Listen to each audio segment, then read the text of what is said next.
सभी को नमस्कार।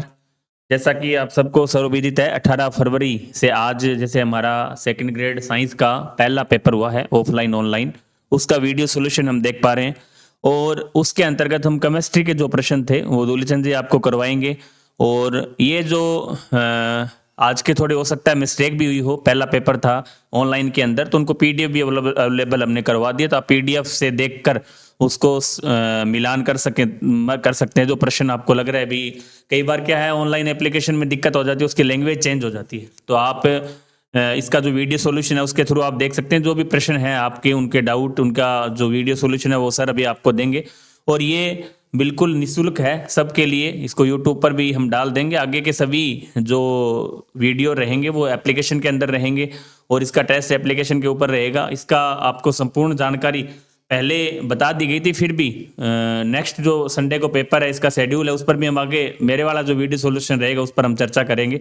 तो हम आगे के सेशन में दुलीचंद जी आपको ये जो 45 क्वेश्चन है केमिस्ट्री के, उस पर हम चर्चा करेंगे। तो आप आगे सुने दुलीचंद जी को और आगामी जो 45 प्रश्न उनको अच्छे से करें, उनका बार बार आप रिवाइज करें, आगे के शेड्यूल है उसको अच्छे से तैयार करें। दुलीचंद जी।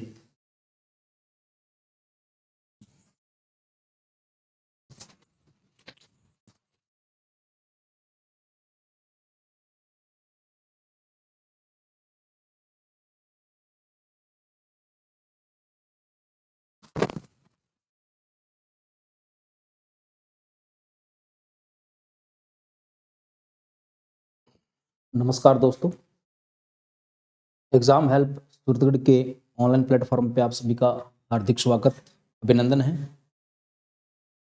आज हम 2.0 जो टेस्ट सीरीज है हमारी, उसके केमिस्ट्री पोर्शन के जो 45 क्वेश्चंस हैं उसका सॉल्यूशन हम लेंगे। तो उसमें क्वेश्चन हम स्टार्ट करें। देखो, सबसे पहले जो क्वेश्चन है वो है निम्नलिखित में से वैद्युत संयोजक यौगिक है ना।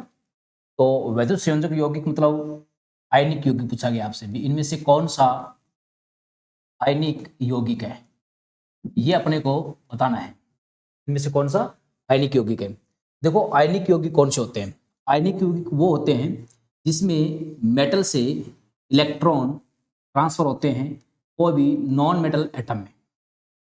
इससे इस पे प्लस चार्ज आएगा और इस पे माइनस चार्ज आएगा। प्लस और माइनस के दो आयन्स बनते हैं, इसलिए इनको वैद्युत संयोजक यौगिक या आयोनिक यौगिक कहते हैं। इनको पोलर कंपाउंड भी कहते हैं। तो इसमें मतलब इलेक्ट्रॉन ट्रांसफर होगा। इनमें देखें अपन, तो फर्स्ट ऑप्शन जैसे है, इनमें अपन देखें कि ये सारे के सारे कोवलेंट बॉन्डेड यानी कि सहसंयोजी बंधित एटम है ना। कार्बन के एक इलेक्ट्रॉन के साथ हाइड्रोजन का एक इलेक्ट्रॉन शेयर कर रहे हैं, क्लोरीन के एक एक इलेक्ट्रॉन शेयर कर रहे हैं, यानी कि ये सहसंयोजी कंपाउंड है। सियोटिक स्ट्रक्चर देखें तो इस प्रकार से होती है ना, इस टाइप से। इसमें भी देखें तो मतलब यहाँ कार्बन के और ऑक्सीजन के इलेक्ट्रॉन आपस में शेयर कर रहे हैं। CCl4 को देखें तो कार्बन के जो 4 इलेक्ट्रॉन होते हैं वो क्लोरीन के 4 एटम से क्या कर रहे हैं, साझेदारी कर रहे हैं। यानी कि ये जो तीनों कंपाउंड है ये तीनों सहसंयोजी कंपाउंड है, क्योंकि इनमें इलेक्ट्रॉन की साझेदारी से, इलेक्ट्रॉन की हिस्सेदारी से, इलेक्ट्रॉन की शेयरिंग से बंध का निर्माण हो रहा है। इसलिए इन तीनों को तो हम सहसंयोजी यौगिक कहेंगे। लेकिन अगर हम MgCl2 को देखें तो इसमें क्या होता है कि मैग्नीशियम है ना अपने 2 इलेक्ट्रॉन डोनेट करता है और दोनों इलेक्ट्रॉन में से एक एक इलेक्ट्रॉन क्लोरीन लेती है और फिर ये इन दोनों में आपस में आकर्षण होता है, इलेक्ट्रोस्टैटिक अट्रैक्शन फोर्स है ना। वैद्युत संयोजी इस तरह विद्युत आकर्षण बल लगता है जिससे ये दोनों आपस में जुड़ते हैं और इनके जुड़ने से कंपाउंड बनता है कौन सा, MgCl2। तो कुल मिला के अपन बात कहें कि वैद्युत संयोजक यौगिक में धातु परमाणु इलेक्ट्रॉन देता है, धातु परमाणु इलेक्ट्रॉन लेता है, इससे विपरीत प्रकार के आयन बनते हैं और वो आयन जो होते हैं एक दूसरे से आकर्षण बल से आकर्षित होकर के, बंधित होकर के एक कंपाउंड का निर्माण करते हैं। तो इसका अपने पहला का ऑप्शन आंसर क्या हो गया, C आंसर हो गया कि यहाँ पे जो MgCl2 है वो क्या है, हमारा वैद्युत संयोजक यौगिक अर्थात आयोनिक यौगिक है।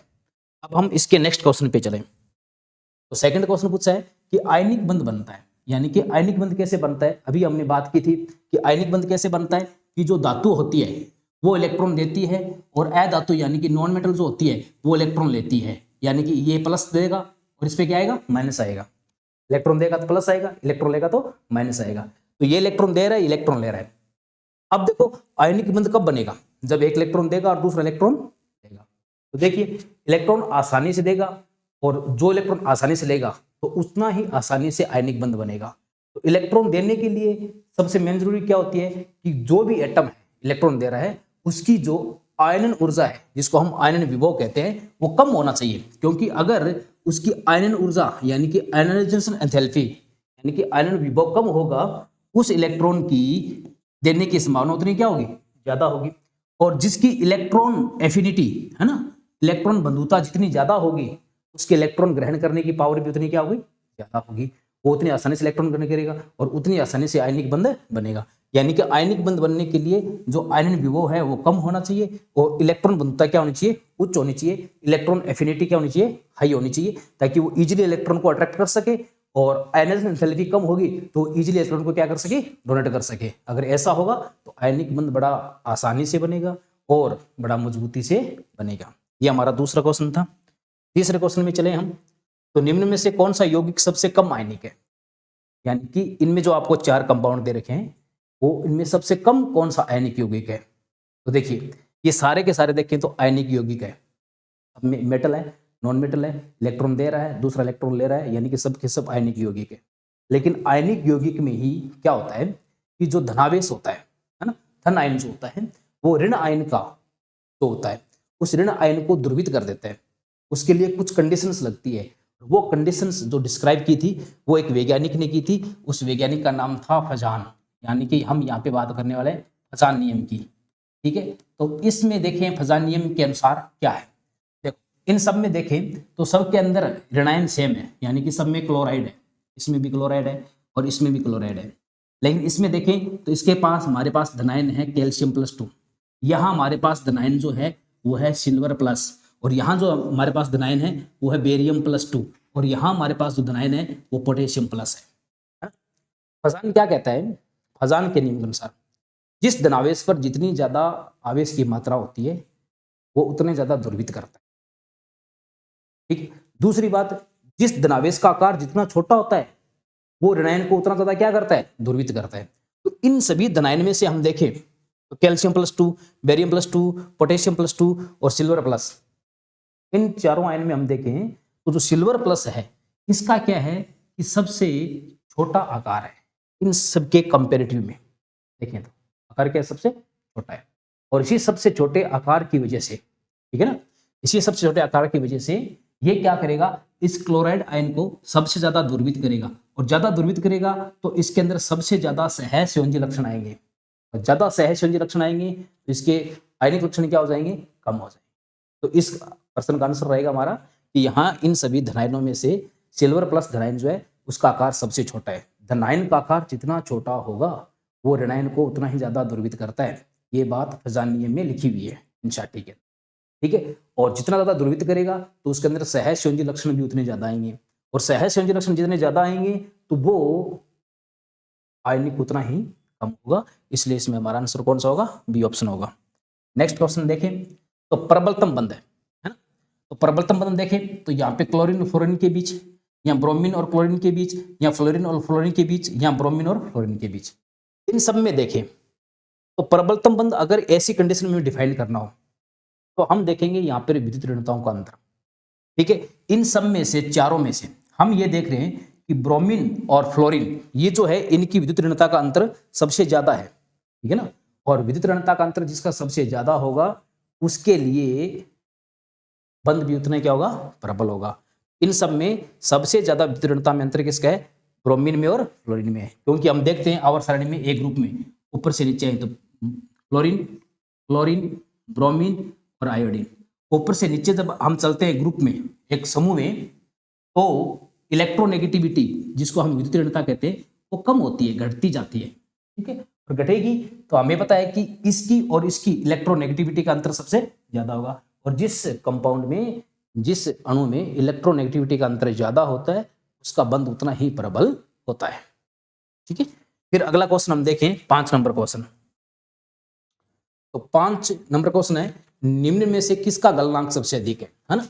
तो गलनांक पूछा है और गलनांक में आपसे ये पूछा है कि सबसे अधिक किसका है। देखो गलनांक सबसे ज्यादा होता है आयोनिक कंपाउंड का। कौन से यौगिक का सबसे ज्यादा होता है, आयनिक यौगिक का। अब यहां देखें तो यहां तो सारे ही आयनिक है। अब हम यहां देखेंगे फजान के नियम से कि इनमें से ऐसा कौन सा आयनिक यौगिक है जिसमें सहसंयोजी लक्षण कम है और आयनिक गुण ज्यादा है।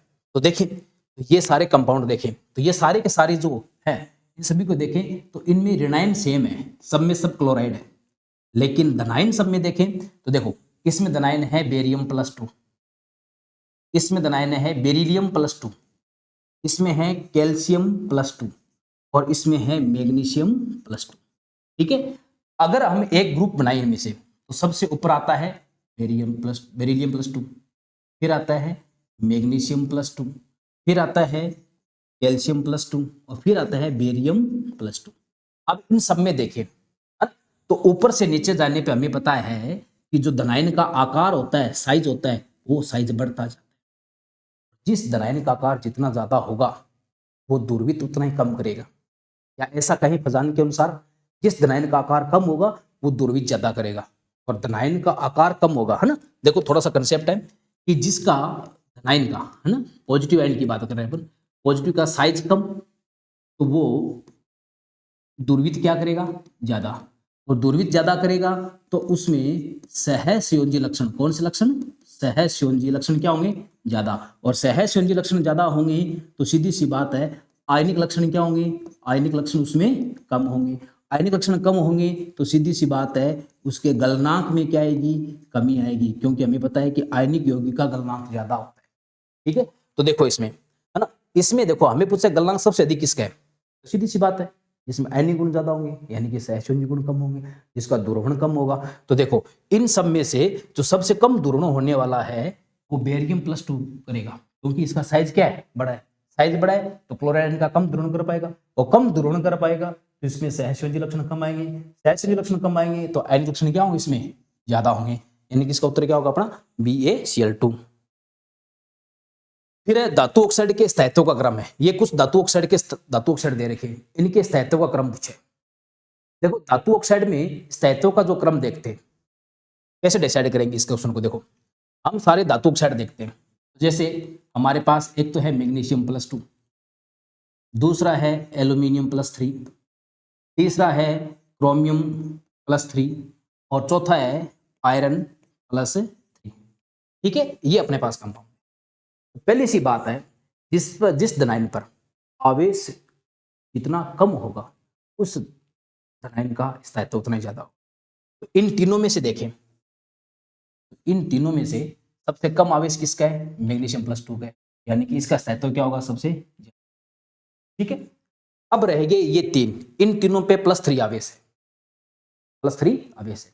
लेकिन एक चीज देखें, एल्यूमिनियम +3 का इलेक्ट्रॉनिक कॉन्फ़िगरेशन देखें तो इसका होगा 2-8, क्योंकि जो लास्ट सेल वाले 3 इलेक्ट्रॉन है वो तो उसने डोनेट कर दिए, यानी कि इसका जो अंतिम कोष है वो पूरा भरा हुआ है और ये अक्रिय गैस युग्म प्राप्त कर चुका है, तो इसका स्थायित्व इनसे थोड़ा ज्यादा होगा।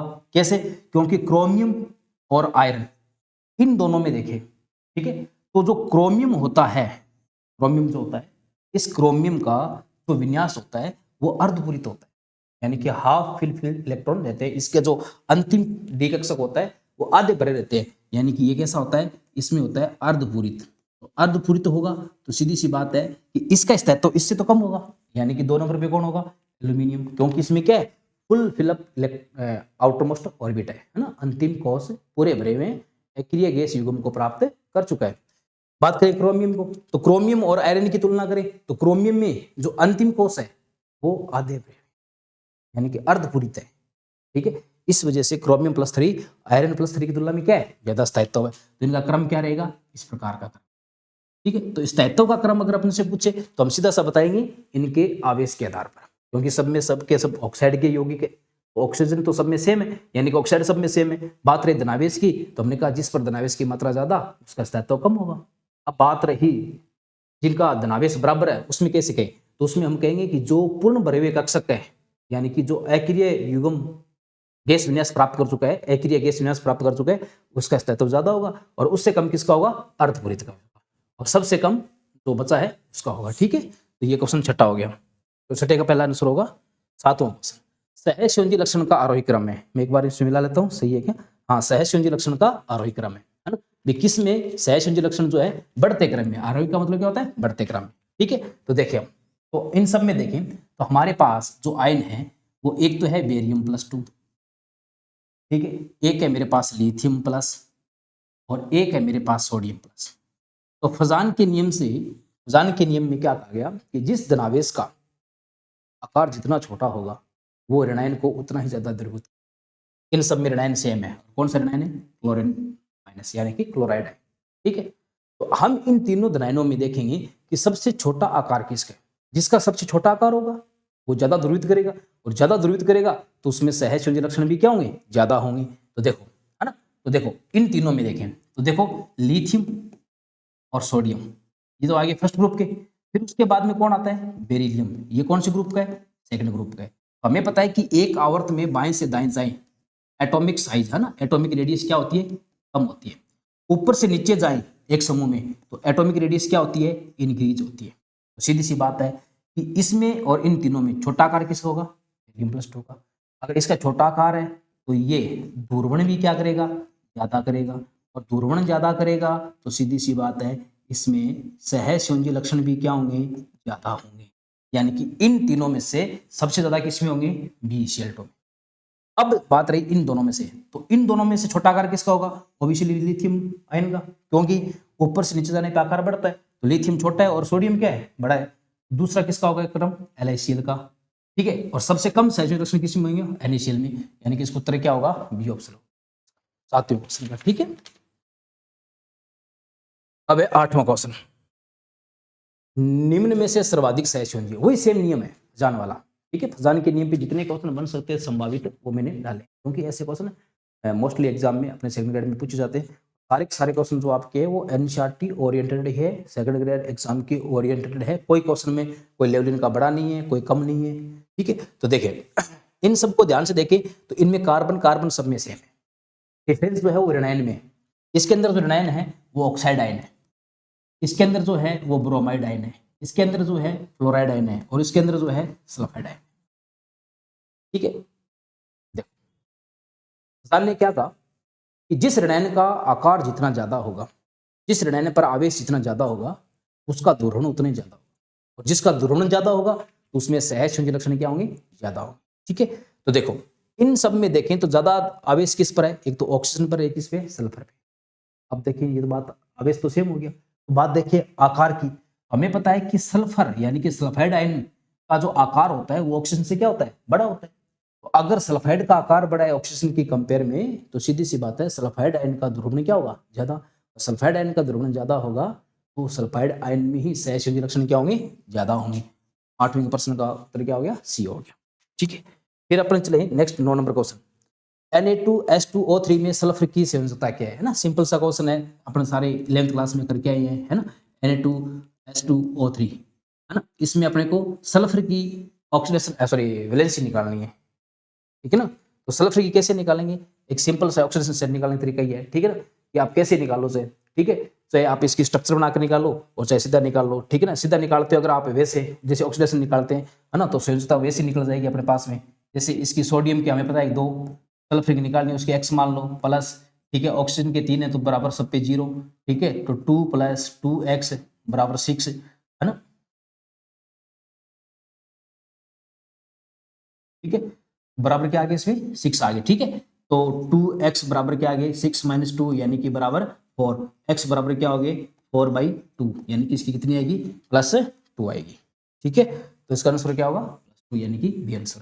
देखो ये वैसे तरीका ये ऑक्सीडेशन स्टेट निकालना है, लेकिन अपन इससे अगर ये ना अनआयनित अवस्था में है तो मैं इससे इसकी जो सल्फर एटम है उसकी संयोजकता भी निकाल सकता हूँ, ठीक है ना। दूसरा तरीका इसका एक और है कि आप इसकी स्ट्रक्चर बना लो, स्ट्रक्चर बना करके वैसे निकाल लो, ठीक है। कैसे? देखो जैसे हमें पता है कि सल्फर की निकालनी है, तो मुझे पता है सल्फर के साथ में 3 तो ऑक्सीजन एटम है और 2 कौन है? सोडियम एटम है, ठीक है। तो क्या? Sodium atom. संयोजकता क्या होती है? अंतिम कोश में उपस्थित इलेक्ट्रॉन की संख्या, ठीक है। तो देखो कैसे निकाले, 3 ऑक्सीजन है तो प्रत्येक ऑक्सीजन अगर 2 इलेक्ट्रॉन लेगी कितने लेगी? 2 सोडियम है, दोनों के इलेक्ट्रॉन लेगी कितने लेगी? 2, ठीक है। पीछे कितने बच गए? 4, है ना। तो 4 में से डबल बॉन्ड यहाँ बनेंगे, ठीक है। तो वैसे निकालेंगे तो इसकी कितनी आने वाली है? 2 आने वाली, ठीक है। तो Na2SO2O3 में सल्फर की संयोजकता कितनी होगी? 2 होगी, ठीक है। अब आगे अपन चलें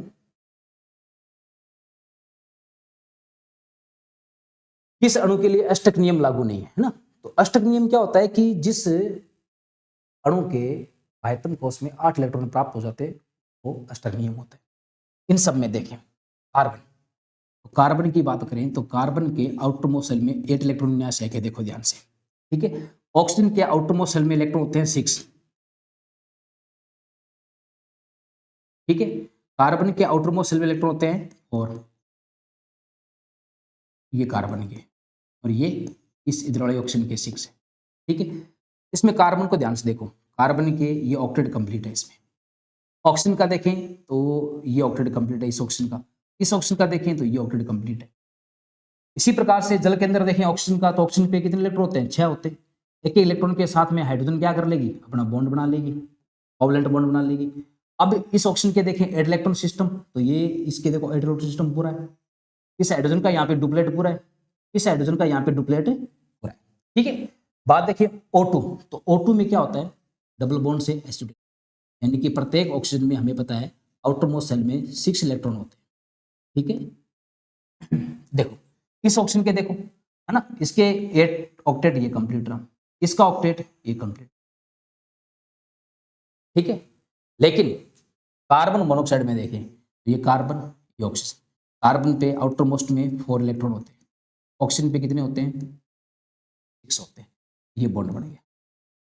लेकिन यहां देखो इस ऑक्सीजन का तो ऑक्टेट कंप्लीट है, लेकिन इस कार्बन का देखें तो इस कार्बन का ऑक्टेट कंप्लीट नहीं है, इसलिए कार्बन मोनोऑक्साइड जो होता है वो अष्टक नियम की पालना नहीं करता है, ठीक है। फिर नेक्स्ट चलने अपन क्वेश्चन नंबर 11 पे। किंग ऑफ एसिड के नाम से प्रचलित यौगिक में उपस्थित बंध कौन से?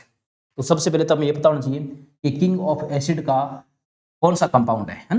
किंग ऑफ एसिड के नाम से जो कंपाउंड होता है वो होता है सल्फ्यूरिक एसिड, जिसको हम कहते हैं H2SO4। इसमें कौन कौन से बॉन्ड है? तो देखो अगर मैं H2SO4 की स्ट्रक्चर बनाऊं, H2SO4 में एक सल्फर एटम है, 4 ऑक्सीजन एटम है ना, तो 4 ऑक्सीजन एटम है तो वो इस प्रकार से जुड़े रहते हैं, 2 तो ऑक्सीजन ऐसे रहते हैं, ठीक है, और 2 ऑक्सीजन जो है इस प्रकार, ये स्ट्रक्चर होती है किसकी? H2SO4। तो ये जो बंध है, ये बंध, ये तो है उपसहसयोजी बंध,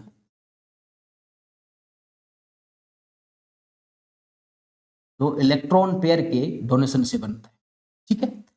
ये जो बंध है, ये बंध, ठीक है, ये बंध कौन सा है? ये है सहसयोजी बंध, जो इलेक्ट्रॉन की शेयरिंग से बनता है, सहसयोजी बंध, ठीक है, जो इलेक्ट्रॉन की क्या बनता है? शेयरिंग से बनता है।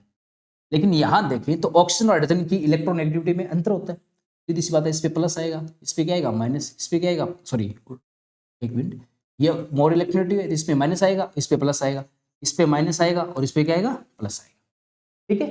तो देखो ये प्लस और माइनस, तो यानी कि आयन बनेंगे, तो ये कौन सा बंद हो गया? यानी कि बंद हो गया। सीधी सी बात है कि सल्फ्यूरिक एसिड के अंदर 3 प्रकार के बंद होते हैं, आयनिक, सहसयोजी और उपसहसयोजी, यानी कि इसका उत्तर क्या होगा? ठीक है। तो इस प्रकार के जो कंपाउंड है ना, कुछ इंपॉर्टेंट कंपाउंड जो अपने एनसीईआरटी में दे रखे हैं, उनकी स्ट्रक्चर हमें याद होनी चाहिए, क्योंकि यहाँ से जो है आरपीएससी अपना क्वेश्चन पुटअप कर सकती है। फिर क्वेश्चन नंबर 12 है, HCl की बंध लंबाई ज्ञात कीजिए यदि H2 व Cl2 में परमाणुओं के बीच की दूरी क्रमशः 80 पिकोमीटर तथा 260 पिकोमीटर है ना। तो देखो ये H2 ये कैसा है? ये सहसयोजी अणु है। Cl2 ये भी कैसा है? सहसयोजी अणु है। तो सीधी सी बात है कि ये कह रहा है कि H2 में परमाणुओं के बीच की दूरी कितनी है? 80 पिकोमीटर। तो मैं अगर बात करूं कि H2 के परमाणुओं के बीच की दूरी अगर है 80 पिकोमीटर, तो अकेले हाइड्रोजन परमाणु की दूरी कितनी होगी? पहले देखो हाइड्रोजन H2 जो है, हाइड्रोजन जो अणु है ये सहसयोजी अणु है ना। इसमें 2 हाइड्रोजन जो है एटम में से जुड़े हुए, और ये इनके बीच की दूरी है कितनी है? 80 पिकोमीटर। तो एक हाइड्रोजन कितनी होगी? 40 पिकोमीटर। इसी प्रकार जो क्लोरीन है ना, Cl2 की दूरी कितनी दे रखी है? 2 क्लोरीन परमाणुओं के बीच की दूरी कितनी दे रखी है? 260 पिकोमीटर, ठीक है। तो एक के बीच की कितनी होगी? 130 पिकोमीटर। अब ये कह रहा है कि HCl की कैसी होगी? तो हमें पता है कि HCl में एक हाइड्रोजन परमाणु होगा और एक ऑक्सीजन परमाणु होगा, तो इन दोनों की जो है त्रिज्या जोड़ दो। तो हाइड्रोजन की त्रिज्या कितनी निकाली थी अपन ने? 40 अधिक, और क्लोरीन कितनी निकाली थी हमने? 130। दोनों को जोड़ेंगे तो कितनी हो जाएगी? 170 पिकोमीटर, ठीक है। इसकी हमने त्रिज्या निकाल ली, फिर हमने इसकी त्रिज्या निकाल ली, क्योंकि दोनों सहसंयोजी अणु हैं। सहसंयोजी अणु होंगे तो सीधी सी बात है, इनकी जो नाभिकों के बीच की दूरी होती है उसको आधा कर देंगे तो उसकी सहसंयोजी त्रिज्या होगी। तो इसकी सहसंयोजी त्रिज्या 40 आ गई, इसकी 130 आ गई। अब ये पूछ रहा है HCl बंध की लंबाई कितनी होगी, यानी कि एक हाइड्रोजन परमाणु जुड़ेगा, उसके साथ में दूसरा क्लोरीन परमाणु जुड़ेगा, है ना। तो उनके नाभिकों के बीच की दूरी जो है बंध लंबाई के बराबर होगी। तो वो कितनी होगी कि इसकी त्रिज्या जोड़ दो, इसकी त्रिज्या जोड़ दो। इसकी कितनी आई थी अपने 40, इसकी कितनी आई थी 130, तो 40 से 130 कितनी होगी 170 पिकोमीटर। नेक्स्ट क्वेश्चन, सर्वाधिक सहसंयोजी लक्षण वाला यौगिक है, वो सेम ही कंपाउंड है, इनमें से कौन सा सर्वाधिक सहसंयोजी लक्षण वाला यौगिक है, वही फजान नियम पर आधारित है वापस, ठीक है। तो देखो इसमें सब में ऋणायन सेम है, कौन सा है, क्लोराइड। इस पर चार्ज देखें तो Fe+2, इस पर चार्ज देखें तो Sn+2, इस पर देखें तो Mg+2 और इस पर देखें Al+3। तो यहाँ पे सीधी सी बात है फजान के अनुसार कि जिस धनायन पर जितना ज्यादा आवेश होता है वो ऋणायन को उतना ज्यादा ध्रुवित करेगा और उस ऋणायन में उतने ज्यादा क्या होंगे, सहसंयोजी लक्षण आएंगे। तो यहाँ इन चारों में से सबसे ज्यादा धनावेश किस पर है, एल्यूमिनियम पर है, तो ये सबसे ज्यादा ध्रुवित करेगा। तो सहसंयोजी लक्षण भी ज्यादा किस में होंगे, एल्यूमिनियम क्लोराइड में होंगे। आर्थोफॉस्फोरिक अम्ल की संरचना है 14वां क्वेश्चन अपना। नेक्स्ट क्वेश्चन जो है आर्थोफॉस्फोरिक अम्ल की संरचना देखो, है ना। आर्थोफॉस्फोरिक अम्ल क्या होता है बेटा, आर्थोफॉस्फोरिक अम्ल सूत्र होता है H3PO4, ठीक है, H3PO4 यानी कि 3 हाइड्रोजन परमाणु, ठीक है, और 4 इसमें क्या होंगे, ऑक्सीजन परमाणु होंगे, ठीक है। तो इसमें देखें सबसे, है ना, तो इसमें देखो ये ऑक्सीजन परमाणु 1 2 3 है, इसमें 2 ही है, इसमें 3 ही है, तो 4 किसमें है, इसमें, ठीक है। तो इनमें ध्यान से देखें तो सिग्मा बंद, ये सिग्मा, ये सिग्मा, ये सिग्मा, ये सिग्मा और ये उपसहसंयोजी बंद होगी। तो इस प्रकार के जो कंपाउंड दे रखे हैं ना, ये क्वेश्चन देने का मतलब ये था, इस प्रकार के कंपाउंड जो आपके केमिकल बॉन्डिंग चैप्टर में कुछ कंपाउंड दे रखे हैं अपने एनसीईआरटी के अंदर, तो हमें उनको उनकी स्ट्रक्चर सहित याद करना है, क्योंकि इस प्रकार के क्वेश्चन एनसीईआरटी से आरपीएससी पूछ सकती है। अणु जिसका स्थायी द्विध्रुव आवरण है ना, ये थोड़ा सा फिजिक्स के सदिश पर आधारित क्वेश्चन है, ठीक है। तो जैसे अपन बात करें BF3 की, है ना, बोरॉन ट्राइफ्लोराइड की, तो बोरॉन ट्राइफ्लोराइड की स्ट्रक्चर कुछ इस प्रकार से होती है, ठीक है। ये फ्लोरीन एटम,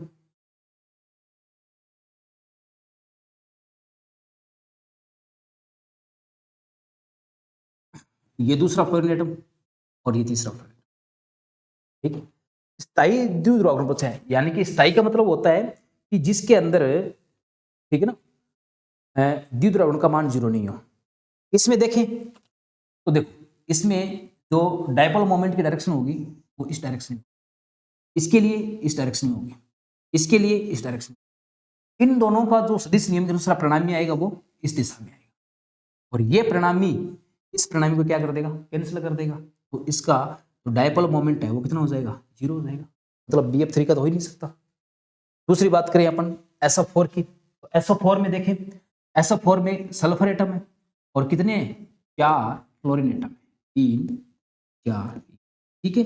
ये इससे ऐसे जुड़े हुए, इनके डायपोल मोमेंट देखें तो इसके लिए इधर होगा, इसके लिए इधर होगा, इसके लिए डायरेक्शन ये होगी, क्योंकि डायपोल मोमेंट डायरेक्शन जो होती है वो less EN to more EN होती है, ठीक है। तो अब इसमें ध्यान से देखो 4 तो ये हो गए, लेकिन सल्फर के आउटर मोस्ट सेल में इलेक्ट्रॉन होते हैं 6 में से 4 इलेक्ट्रॉन तो ये बॉन्ड बनाने में काम आ गए, अब इलेक्ट्रॉन बच गए 2, यानी कि यहाँ पर एक लोन पेयर भी तो बचेगा, ठीक है।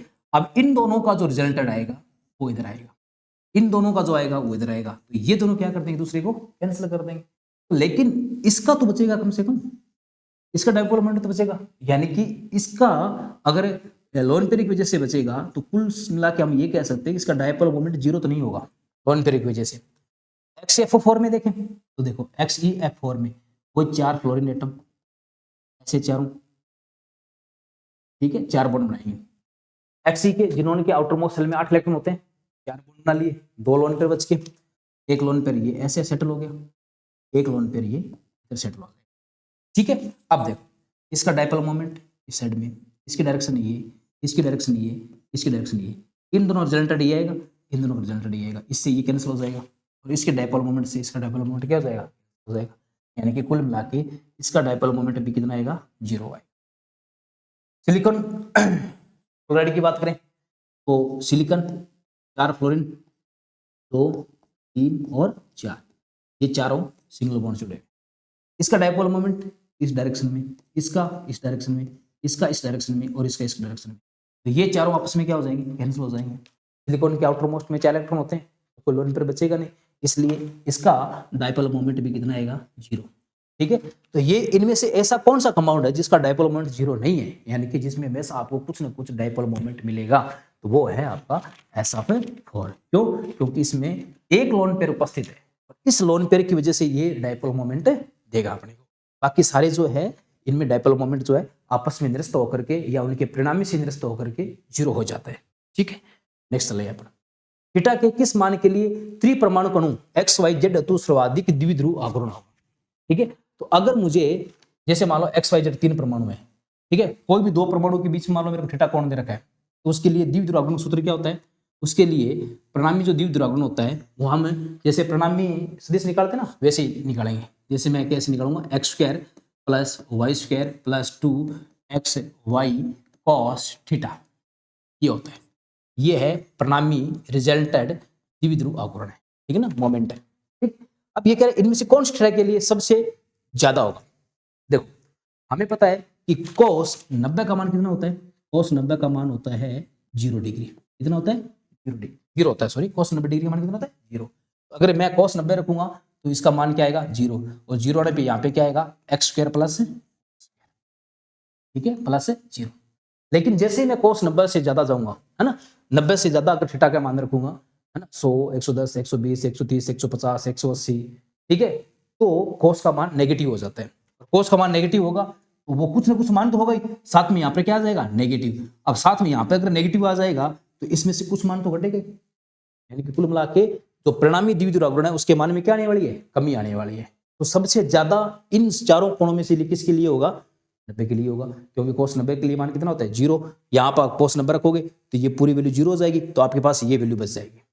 लेकिन जैसे 90 की ज्यादा वैल्यू रखोगे यहाँ पे तो इसका मान माइनस आएगा, यहाँ पे माइनस आएगा, माइनस आते इसमें से कुछ वैल्यू घट जाएगी, घटते ही म्यू आर का मान क्या हो जाएगा, कम हो जाएगा। इसलिए इसका आंसर क्या होगा, सी।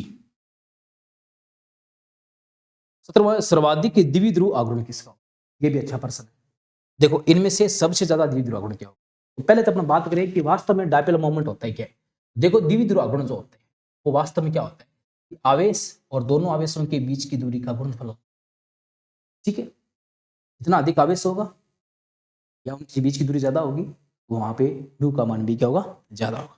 यहाँ देखें तो यहाँ हमें आवेश तो सब पे सेम ही दिखाई देगा, +1 -1 +1 -1 +1 -1, ठीक है, और +1 और -1।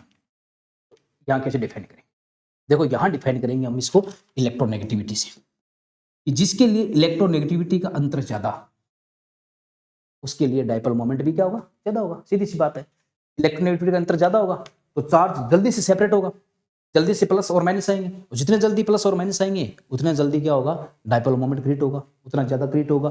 तो यहाँ इन सब में से देखें तो सबसे ज्यादा इलेक्ट्रोनेगेटिविटी डिफरेंस किसमें, हाइड्रोजन और फ्लोरीन में होता है, इसलिए सबसे ज्यादा डायपोल मोमेंट किसका होगा, HF का होगा।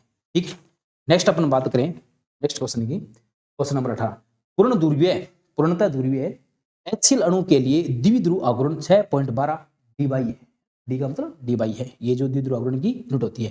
तो प्रायोगिक मान कितना है, 1.03 dy है। तो प्रतिशत आयनिक गुण क्या होगा, है ना। तो देखो अगर ऐसा प्रश्न आ जाए और मुझे पूछे कि बताओ प्रतिशत आयनिक लक्षण क्या होंगे, तो वो कैसे निकालेंगे हम, प्रतिशत आयनिक लक्षण हम निकालेंगे इस प्रकार से। देखो इसके लिए फॉर्मूला होता है,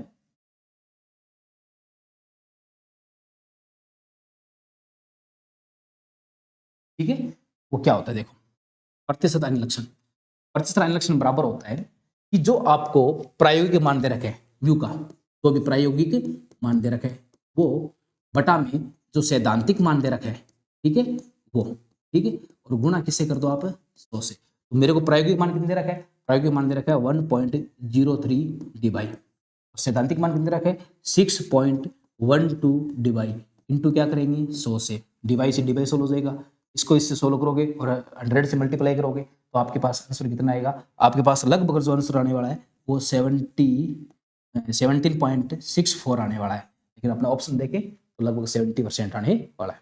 तो ये आपको फॉर्मूला ध्यान रखना है कि अगर प्रतिशत आयनिक गुण निकालना हो तो ये कौन सा फॉर्मूला काम में लेना चाहिए। ठीक है, नेक्स्ट क्वेश्चन पे चलाएं। एक ध्रुवीय अणु का आयनिक आवेश 4.8 गुना 10⁻10 ESU ESU, ESU का मतलब क्या है? इलेक्ट्रोस्टैटिक यूनिट, स्थिर विद्युत इकाई, ठीक है। तथा अंतर आयनिक दूरी 1 एंगस्ट्रॉम में है, तो द्विध्रुव अवरोधन क्या होगा? तो अभी हमने बात की थी कि द्विध्रुव अवरोधन क्या होता है। द्विध्रुव अवरोधन का फॉर्मूला होता है म्यू बराबर Q गुणा D, यानी कि आवेश और उनके बीच के पृथक्करण की दूरी होती है। तो यहाँ पर आवेश कितना है? आवेश है यहाँ पर 4.8 गुणा 10 की घात -10, ठीक है। ESU इलेक्ट्रोस्टैटिक यूनिट, ये क्या है कि आवेश की सीजियस मात्रक है। आवेश का अस्थायी मात्रक तो होता है कूलाम, लेकिन आवेश का सीजियस मात्रक जो होता है वो क्या होता है? इलेक्ट्रोस्टैटिक यूनिट, यानी कि स्थिर विद्युत इकाई, ठीक है। और उनके बीच की दूरी है ना, बीच की दूरी कितनी है अपने पास है? 1 एंगस्ट्रॉम। तो एंगस्ट्रॉम है तो मैं यहाँ पे सीजियस पद्धति, क्योंकि केमिस्ट्री सारी अपन सीजियस में पढ़ते हैं, तो यहाँ पे सीजियस मान लेंगे। तो एंगस्ट्रॉम में क्या करता हूँ? सेंटीमीटर बदलूंगा। 1 को क्या करूंगा? 10 की घात -8 से गुणा कर दूंगा, तो ये किस में कन्वर्ट हो गया मेरे पास? सेंटीमीटर। इन दोनों को गुणा करूंगा आपस में, ठीक है। तो क्या आएगा? 4.8 इंटू 10 की पावर -10 और -8 कितना हो गया? -18, ठीक है। ESU into centimetre, ESU into centimetre जो होता है वो, ठीक है ना, 10 की घात -18 जो ESU सेंटीमीटर होता है वो क्या होता है? 1 DY के बराबर होता है। उत्तर कितना आएगा? 4.8 है, ठीक है। आपको बस इतना ध्यान रखना है। ये क्वेश्चन देने का मतलब मेरा यही था कि आपको ये पता रहे कि एक जो DY होता है वो 10 की घात -18 के बराबर होता है, ठीक है। ये क्वेश्चन मेरा कराने का ये मतलब था। निम्न में से अध्रुवीय कौन सा है? क्वेश्चन नंबर 20 यही है। निम्न में से अध्रुवीय कौन सा है? अध्रुवीय मतलब जिसके अंदर म्यू का मान क्या हो? 0, ठीक है। अध्रुवीय कौन सा होगा इनमें से? देखो, ठीक है। SF6 देखें तो इसमें एक सल्फर एटम है और 6 फ्लोरीन एटम है। 1 2 3 4 5 और ये 6, ठीक है। ये देखो 6। इसका अगर आप आकृति देखोगे तो बिल्कुल सममित आकृति है इसमें, है ना, क्योंकि इसमें किसी भी प्रकार का कोई लोन पेयर नहीं है। कोई लोन पेयर नहीं है तो सीधी सी बात है इसकी आकृति कैसी रहेगी? सममित आकृति, क्योंकि समस्या तब आती जब इसमें लोन पेयर होता।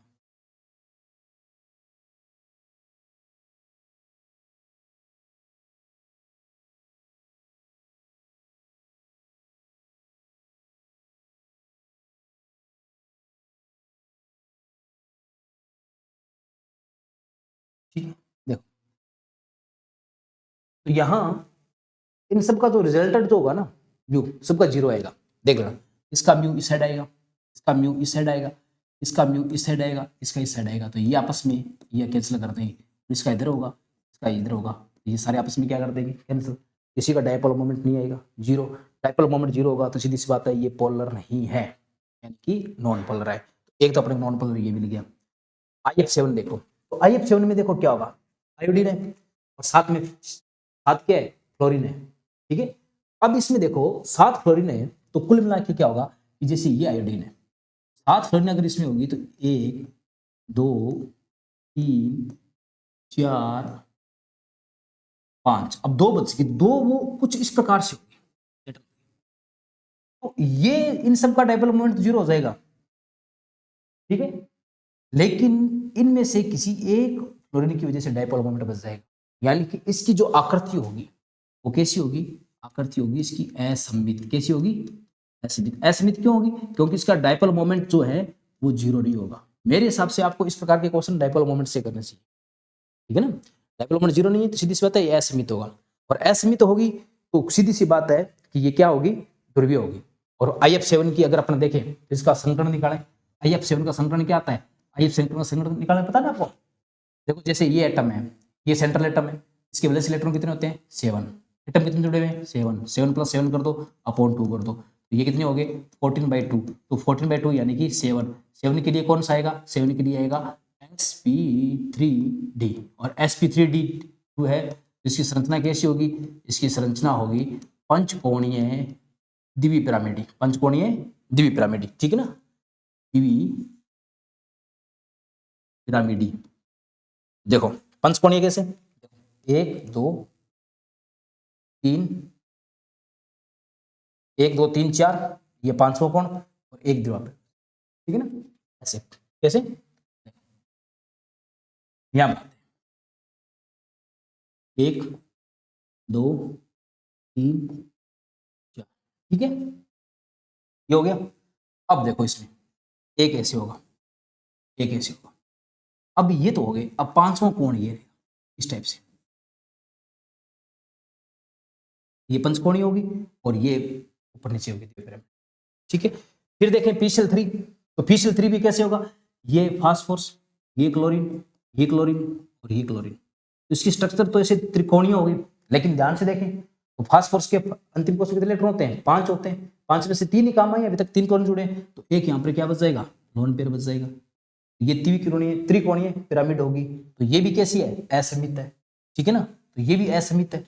PCl5 की देखें तो PCl5 में कैसा होता है कि PCl5 में क्या होता है कि एक क्लोरीन ये, एक क्लोरीन ये, एक क्लोरीन ये, और एक ये होती है, एक ये होती है, यानी कि इसकी संरचना त्रिकोणीय द्विपिरामिडी होती है ऐसे, ठीक है।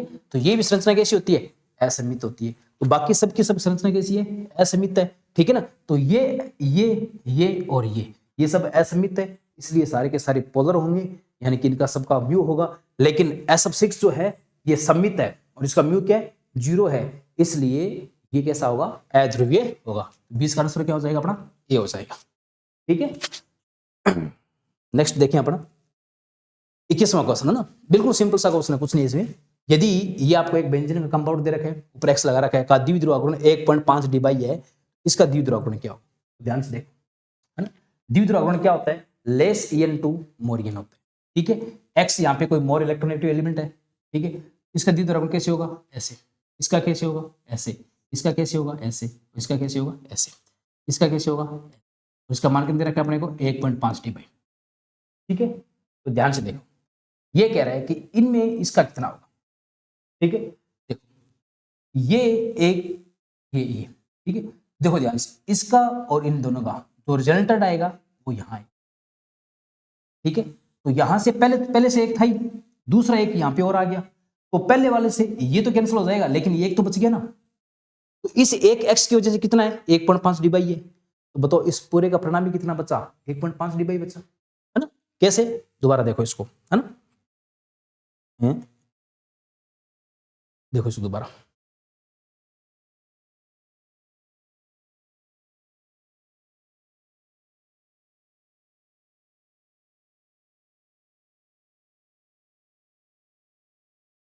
देखो ये अकेला X है, इसकी वजह से ये कह रहा है कि डायपोल मोमेंट जो है वो है 1.5 DY, 1.5 DY है। तो बताओ इसका कितना होगा, इसमें देखो ये X है, इसका डायपोल मोमेंट ऐसे होगा, इस X का डायपोल मोमेंट ऐसे होगा, इस X का डायपोल मोमेंट ऐसे होगा, और इस X की वजह से डायपोल मोमेंट, ये दोनों देखें तो इन दोनों का जो परिणामी डायपोल मोमेंट आएगा वो यहाँ आएगा। जितना डायपोल मोमेंट इसका है उतना उस पहले वाले X का होगा, वो तो सोल्व हो जाएगा, लेकिन ये डायपोल मोमेंट तो बच गया ना। इन दोनों का अगर परिणामी ये आ गया तो दोनों अगर बराबर है, अगर दो सदिश तो एक दूसरे से 45 डिग्री कोण पर हो, ठीक है, तो दोनों के अगर परिमाण बराबर हो तो उनका परिणामी भी क्या होगा, सेम ही होगा। तो मतलब इन दोनों परिणामी भी कितना आएगा, X के बराबर आएगा, यानी कि अकेला बचेगा तो इसका भी कितना होगा, 1.5 DY होगा। यहाँ आपको थोड़ा सा फिजिक्स के सदिश नियम है उनका ज्ञान होना आवश्यक है, और इस वजह से बिल्कुल सिंपल सा ये क्वेश्चन है, वो ज्यादा इसका हाई फाई क्वेश्चन ये नहीं है। निम्न में से सही ध्रुवण शक्ति का क्रम है ना, ये फंसाने वाला नियम है, सारे के सारे नेगेटिव आयन ऋणायन है, तो फंसाने ने कहा था कि जिस ऋणायन पर जितना अधिक ऋण आवेश होगा वो ऋणायन उतने ज्यादा क्या करेगा, ध्रुवित करेगा। इनमें देखें तो सबसे ज्यादा ऋण आवेश किस पर है, नाइट्रोजन पे, उससे कम किस पे, ऑक्साइड पे, उससे कम किस पे, फ्लोराइड पे। धनुष पर क्या होगा, इसका डी होगा ना, फजान के नियम से कि जिस ऋणायन पर जितना ज्यादा ऋण आवेश होगा वो उतना ही ज्यादा क्या होगा, ध्रुवित होगा, और उसकी ध्रुवण शक्ति भी उतनी क्या होगी, ज्यादा होगी। नेक्स्ट चलें अपना क्वेश्चन नंबर 23। किसी ए बी अबेन बिंदु सही आलेख है, ये बनाया हुआ है, ठीक है ना। इसमें देखो क्या कर रहा है कि आयनिक गुण का प्रतिशत, और आपको XA - XB दे रखी है, ये है विद्युत ऋणता में अंतर। देखो एक फॉर्मूला होता है कि जो आयनिक प्रतिशत गुण जो होते हैं वो बराबर होते हैं, इस प्रकार का एक फॉर्मूला आपने पढ़ा होगा, XA - XB plus 3.5 XA - XB की होल स्क्वायर, है ना, जहां पे XA क्या है, एटम A की विद्युत ऋणता, B क्या है, XB क्या है, एटम B की विद्युत ऋणता। तो ये जो ग्राफ है ये प्रतिशत आयनिक गुण और विद्युत ऋणता के अंतर के बीच है। देखो अगर इस समीकरण को देखें तो अगर विद्युत ऋणता का अंतर यहाँ पे बढ़ेगा तो प्रतिशत आयन लक्षण भी क्या करेंगे, बढ़ेंगे। इनमें से देखें, जैसे अपने सबसे पहले ग्राफ को देखें, ए ग्राफ को देखें, ये ए ग्राफ है, ये ए ग्राफ देखो, जैसे जैसे विद्युत ऋणता अंतर बढ़ रही है वैसे वैसे आयनिक प्रतिशत गुण क्या हो रहे हैं, कम हो रहे हैं। ये तो नहीं हो सकता। बी को देखो, ये देखो बी क्या कह रहा है कि प्रतिशत, ठीक है ना, आयनिक गुण बढ़ेंगे कब, जब पर ये विद्युत ऋणता क्या रहेगा, स्थिर रहेगा। ऐसा भी नहीं है इसके अनुसार। सी देखो, सी में क्या हो रहा है, ये कह रहा है कि जैसे जैसे विद्युत ऋणता का अंतर बढ़ रहा है वैसे वैसे आयनिक प्रतिशत लक्षण भी क्या कर रहे हैं, बढ़ रहे हैं। बढ़ते बढ़ते थोड़ी देर बाद में क्या हो जाएंगे, स्टेबल हो जाएंगे। ठीक है, तो मतलब ये तो बिल्कुल सही बात है। तो इसका आंसर क्या हो सकता है, सी तो हो ही सकता है। डी को और देते, डी ये कह रहा है कि आप विद्युत ऋणता अंतर बढ़ाते जाओ लेकिन आयनिक प्रतिशत में कोई परिवर्तन नहीं आने वाला, तो हो ही नहीं सकता। अगर आप विद्युत ऋणता में अंतर यहाँ बढ़ाओगे तो सीधी सी बात है इसका मान बढ़ेगा, तो ये बात हो ही नहीं सकती। तो इसका आंसर क्या हो जाएगा, ए हो जाएगा। 25 नंबर, आयनिक प्रकृति का सही क्रम है। वही सेम बात जानने वाला है। सब हाइड्राइड, यहाँ पे नेगेटिव आयन सब में हाइड्राइड होगा, सब में देखें, है ना, तो सारे एक ही। तो ऊपर से नीचे अगर अपन चले इनमें सब में देखें तो आयनिक प्रतिशत का जो लक्षण है देखें, है ना, तो धनायन कौन कौन से है, एक तो बेरियम, बेरिलियम +2 है, एक इसमें कैल्शियम +2 है और एक बेरियम +2 है। तो ये सारे एक ही समूह के हैं। ऊपर से नीचे जाते हैं समूह में तो हमें पता है कि जो एटॉमिक रेडियस यानी कि एटॉमिक साइज होता है वो क्या होता है, बढ़ता है। फजान ने कहा था एटॉमिक साइज ज्यादा तो ध्रुव शक्ति कम, ध्रुव शक्ति कम आयनिक गुण क्या होंगे, ज्यादा होंगे। तो सबसे ज्यादा आयनिक गुण किसमें होंगे, इसमें। उससे कम किसमें होंगे, इसमें। सबसे कम किसमें होंगे, इसमें। तो आंसर क्या आ जाएगा, ठीक है, क्योंकि इसका धनायन सबसे बड़ा, ध्रुव शक्ति कम, ध्रुवता कम, ध्रुवण कम होगा तो सहसंयोजी लक्षण क्या आएंगे, कम। संयोजी लक्षण कम आएंगे तो आयनिक प्रकृति क्या आएगी, ज्यादा आएगी। और सबसे कम इसकी होगी ना, क्योंकि इसका धनावेश का क्या साइज क्या होगा, सबसे छोटा। तो ध्रुवणता ज्यादा होगी तो सहसंयोजी लक्षण भी क्या होंगे, ज्यादा। और सहसंयोजी लक्षण ज्यादा होंगे तो सीधी सी बात है आयनिक प्रतिशत लक्षण या आयनिक प्रकृति क्या होगी, कम। बी आंसर होगा इसका। ठीक है, नेक्स्ट क्वेश्चन 25, किसमें p/d बंध है ना, इसमें से कौन सा ऐसा कंपाउंड है जिसके p ऑर्बिटल और d ऑर्बिटल के बीच बंधन रहा है। इसमें से छोटा सा पहचानने वाला है। इन चारों में से आप देखिए कि किसके अंदर d ऑर्बिटल है। नाइट्रोजन में हो सकते हैं क्या, नहीं हो सकते। बोरॉन में नहीं हो सकते, कार्बन में नहीं हो सकते। तो डी बॉन्ड किस में मिलेंगे आपको, सल्फर में। सीधी सी बात है p/d बॉन्डिंग किस में होगी, SO3 - 2 में ही। ठीक है, ज्यादा इसमें सोचने वाली बात नहीं है, क्योंकि ज्यादा सोचोगे ना तो उतना ज्यादा आपको क्या करना पड़ेगा, फिर ज्यादा मतलब पजल्ड हो गया आप। सीधा से देखो यहाँ कंसेप्ट आप सीधा लगाओ। नेक्स्ट क्वेश्चन, टेट्रासाइनो एथिलीन अणु में सिग्मा और पाई बंध कितने हैं। ठीक है, 26 नंबर क्वेश्चन। तो टेट्रासाइनो एथिलीन अणु में सिग्मा और पाई बंध पूछे हैं। तो सबसे पहले अपने को टेट्रासाइनो एथिलीन अणु की क्या आनी चाहिए, स्ट्रक्चर आनी चाहिए ना। तो स्ट्रक्चर कैसे बनाएंगे, टेट्रासाइनो यानी कि 4 तो इसमें साइनाइड है, और एथिलीन, तो एथिलीन क्या होता है, एथिलीन ये होता है C double bond C। Tetracyano 4 साइन है ना, तो एक साइनाइड तो ये आ गया और एक साइनाइड ये आ गया। 4 साइनाइड बनाने हैं अपने को, एक साइनाइड ये आ गया और एक साइनाइड। अब ये कह रहा है कि इसमें कितने सिग्मा और कितने पाई बंद है, तो ध्यान से देखो इसमें कितने सिग्मा और कितने पाई बंद है। ये क्वेश्चन पूछा अपने से। देखो एक पाई बॉन्ड ये रहा, एक पाई बॉन्ड ये, एक ये रहा, एक ये रहा, एक ये रहा, एक ये रहा, एक ये रहा, यानी कि 1 2 3 4 5 6 7 और 1 8। ठीक है, और एक पाई बॉन्ड ये रहा। तो मतलब कुल मिला के इसमें पाई बॉन्ड कितने होंगे, सिग्मा देखो, एक सिग्मा ये रहा, एक दूसरा सिग्मा ये रहा, ये बीच वाला 2, एक सिग्मा ये रहा 3, एक सिग्मा ये रहा 4, एक सिग्मा ये रहा 5, एक सिग्मा 6, एक सिग्मा 7, एक सिग्मा 8। ठीक है, और एक सिग्मा इसमें 9। तो कुल मिला कितने सिग्मा बॉन्ड हो गए इसमें, सिग्मा बॉन्ड भी कितने होंगे। ठीक है, ये बीच वाला सिग्मा, ये पाई, ये पाई, ये पाई, ये पाई।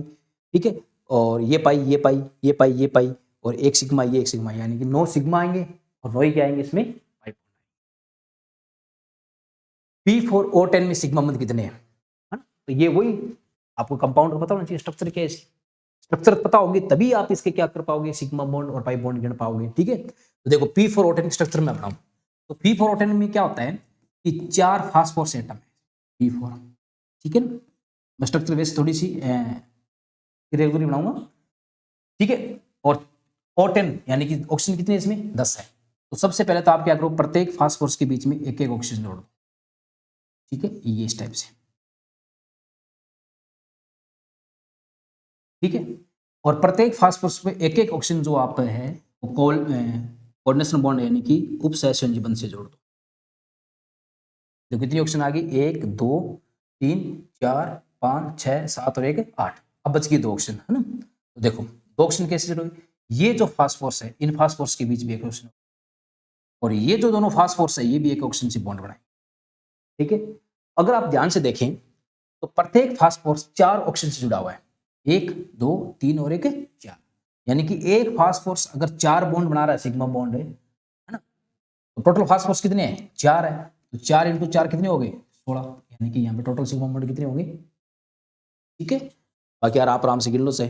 ठीक है, 1 2 3 4 5 6 7 8 9 10 11 12 13 14 15 और ठीक है, ये इसमें कितने होंगे सिग्मा बॉन्ड, 16 होंगे। ठीक है। इसकी स्ट्रक्चर वैसे ऐसे फुटबॉल टाइप सी होती है थोड़ी सी, ठीक है ना, मतलब ऐसे गोल सी, वैसी नहीं बनाई है।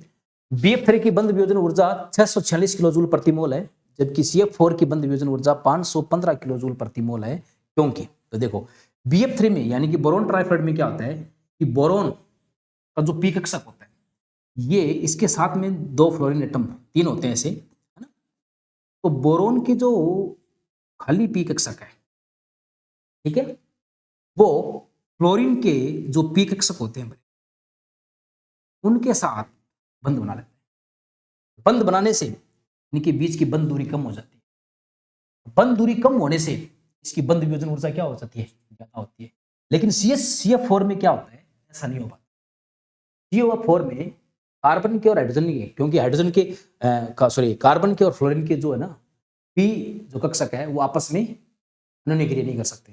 अनन्य क्रिया नहीं करेंगे, बंध लंबाई उसकी कम नहीं होगी, उतनी उतनी पड़ी रहेगी। सीधी सी बात है, उसकी बंध वियोजन ऊर्जा क्या हो जाएगी, ज्यादा कम हो जाएगी। और BF3 की क्या हो जाएगी, ज्यादा हो जाएगी, क्योंकि BF3 में बोरोन और फ्लोरीन के पी कक्षक आपस में अनन्य क्रिया कर लेते हैं। और अनन्य क्रिया करने से ये जो बॉन्ड लेंथ है ना, ये वाले ये बॉन्ड लेंथ है ये कम हो जाएगी, और ये बॉन्ड लेंथ कम होने से इसकी बंध वियोजन ऊर्जा क्या हो जाएगी, ज्यादा हो जाएगी। इस वजह से क्या होगा, BF3 में प्रबल पी पाई अनन्य क्रिया होती है, जबकि CF4 में ऐसा संभावना नहीं है। ठीक है। उसके कई कारण है CF4 में, जैसे हमें पता है कि CF4 में जो है ना फ्लोरीन जो होता है 4 एटम है, इसकी संरचना भी कैसी होती है, चतुष्फलकीय होती है। अरेंजमेंट भी ऐसा होता है कि इसमें पी पाई जो है अनन्य क्रिया नहीं हो पाती। ठीक है। नेक्स्ट क्वेश्चन देखें अपन 29 पे, तो पायरोफास्फोरिक अम्ल में सिग्मा तथा पी पाई डी पाई बंधों की संख्या क्या है। तो सबसे पहले पायरोफास्फोरिक जो एसिड होता है ना, उसका कितने नंबर क्वेश्चन है, 29 नंबर है। तो पायरोफास्फोरिक क्वेश्चन की देखिए स्ट्रक्चर, ठीक है, पायरोफास्फोरिक एसिड अम्ल जो होता है इसकी स्ट्रक्चर फॉर्म होता है H4P2O7, ये फॉर्मूला होता है। इसकी एक स्ट्रक्चर बनाई तो सबसे पहले 2 फास्फोरस एटम है, ये 2 फास्फोरस एटम 7 ऑक्सीजन होगी, तो 7 ऑक्सीजन है तो इसमें 4 ऑक्सीजन तो हमें हाइड्रोजन के साथ अटैच करनी पड़ेगी। बात रही बाकी 3 की, तो वो कैसे अटैच करेंगे, देखो तो इसमें देखो एक तो ये अटैच होगी, एक ऑक्सीजन इस टाइप से अटैच हो जाएगी। इसी प्रकार से एक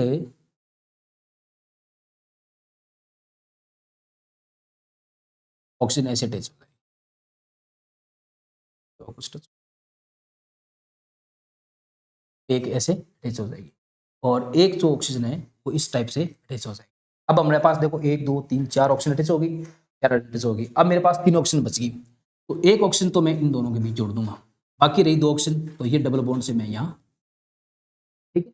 तो सबसे पहले सिग्मा बॉन्ड गिना इसमें सिग्मा बॉन्ड है, देखें तो देखो ये सिग्मा ये सिग्मा ये सिग्मा ये सिग्मा ये सिग्मा ये सिग्मा ये सिग्मा ये सिग्मा ये सिग्मा 1 2 3 4 5 6 7 8 9 1 2 3 4 5 6 7 8 9 और एक ये सिग्मा 10। अब एक सिग्मा इसमें होगा 11, एक सिग्मा इसमें होगा, यानी कि इसमें सिग्मा बॉन्ड कितने हो गए 12। ठीक है। फिर क्या पूछे पी पाई डी पाई, यानी कि इनमें से ऐसा आप एटम देखो, ऐसी स्ट्रक्चर देखो, जगह देखो जहां पर पी और डी कक्षक के जो है इलेक्ट्रॉन बंद बना रहे हैं। तो हमें पता है कि जो ऑक्सीजन होता है इसमें डी ऑर्बिटल होते नहीं, फास्फोरस में होते हैं। एक तो पी पाई डी पाई बंद यहाँ बनेगा, एक पी पाई डी पाई बंद यहाँ। कुल मिला के पी पाई डी पाई बंद कितने हो गए 2, और सिग्मा बंद कितने हो गए, है ना। तो पी पाई डी पाई का पता कैसे लगाया हमने कि जिस एटम में डी ऑर्बिटल होंगे वो ही क्या करेगा आपका दूसरे एटम के p ऑर्बिटल से म्यूचुअल रिएक्शन करके p पाई d पाई बंध बनाएगा। ठीक है, अब नेक्स्ट चलें अपन आगे नेक्स्ट क्वेश्चन पे। तो क्वेश्चन नंबर 30 है mx6 अणु में 180 डिग्री पर xmx बंध की संख्या कितनी है ना। तो देखो सबसे पहले mx6 अणु स्ट्रक्चर कैसी होगी इसकी, देखो है ना, m एटम, देखो ये m, इस पे 6 x के एटम जुड़े हुए, 2 3 4, ठीक है, ये 5 और ये 6। अब ये पूछ रहा है कि 180 डिग्री कोण पे कितने बंद होंगे। 180 डिग्री कोण पे एक तो बंद ये हो गया, एक बंद ये हो गया, एक बंद ये हो गया, कुल कितने बंद हो गए 3। इसमें क्या होगा इसका ए। अष्टफलकीय संरचना में D2sp3 संकरण में प्रयुक्त डी कक्षक का जोड़ा भाग लेता है। ये सबसे अच्छा क्वेश्चन है ना, इसमें ये पूछ रहा है कि इनमें से कौन सी डी कक्षक भाग लेते हैं। ये इनर डी कक्षक है ना, अंदर वाले डी कक्षक है ना, जिसको अपन निम्न चक्रण संकुल कहते हैं, तो वो डी कक्षक है ये। तो वो डी कक्षक कौन कौन से होते हैं, वो होते हैं dx2 y2 और dz2। ठीक है, ये क्वेश्चन आप पूरा ध्यान रखना, कौन से डी कक्षक भाग लेते हैं, dx2 y2 और dz2। जो अंदर वाले डी कक्षक होते हैं उनमें तो ये भाग लेते हैं, जो बाहर वाले d3 होते हैं उसमें dxy dyz dz भाग लेते हैं। तो नेक्स्ट क्वेश्चन देखो, निम्न में से कौन सा कथन सत्य नहीं है। आबंधन से अणुकक्षक बनने के पूर्व परमाणु कक्षकों के सहमिश्रण को संकरण कहते हैं। बिल्कुल, जब भी बॉन्डिंग होती है तो उससे परमाणु कक्षक पहले मिक्सअप होते हैं ताकि उनकी एनर्जी लेवल सेम आ जाए, और एनर्जी लेवल सेम होने से अर्थात समरस होने से है ना, क्या होता है कि वो आपस में मिक्स होकर के नए कक्षक बनाते हैं, और नए कक्षक बनाने की घटना को हम क्या कहते हैं, संकरण कहते हैं। ठीक है, तो ये कथन बिल्कुल सत्य है हमारा। ठीक है, तो ये तो सत्य है। ठीक है, यानी कि इसको मैं कह दूं कि ये कथन मेरा क्या है, राइट है। मुझे क्या छांटना है, सत्य नहीं है। D2sp3 संकृत कक्षक नियमित अष्टफलकीय संरचना के किनारे क्यों निर्देशित होते हैं। बिल्कुल सही बात। तो अष्टफलकीय संरचना होती है, उसके जो किनारे होते हैं, अभी हमने पीछे बनाए थे ना इस प्रकार से, ठीक है, अष्टफलकीय संरचना बनाई थी। ठीक है, उसके जो किनारे होते हैं उन किनारों की ओर क्या रहते हैं, वो निर्देशित रहते हैं। कौन से, D2sp3। 2 डी कक्षक होंगे, कौन कौन से, dx2 y2 और dz2। एक s होगा और 3 क्या होंगे, p होंगे। ये सारे क्या होते हैं, किनारे की ओर डायरेक्टेड रहते हैं, निर्देशित रहते हैं। ये बात भी बिल्कुल क्या है, सही है, यानी कि ये कथन भी हमारा क्या है, सत्य है। ठीक है, XeF2 जिनोन डाइफ्लोराइड सम संरचनात्मक है ICl2 माइनस की। ठीक है, तो इस क्वेश्चन को देखो है ना, इसमें कैसे ये सम संरचनात्मक है, अपने इस पे थोड़ा ध्यान देते हैं ना। देखो इसमें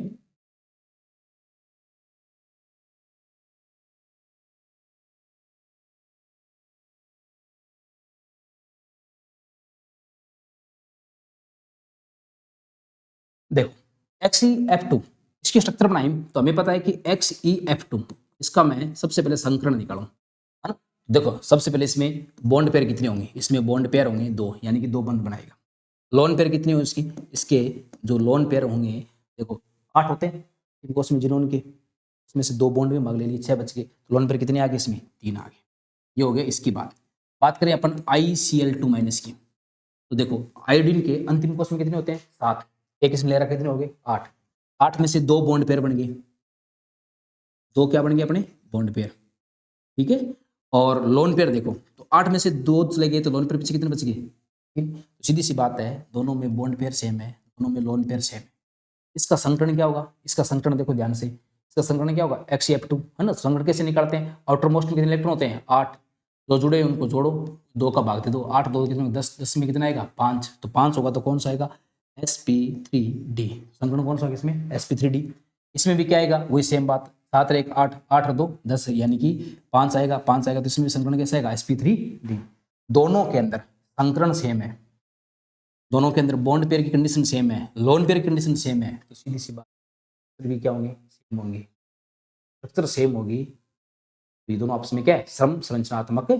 ठीक है, फिर डी ऑप्शन देखो, तो ये भी कथन हमारा क्या है, बिल्कुल राइट है।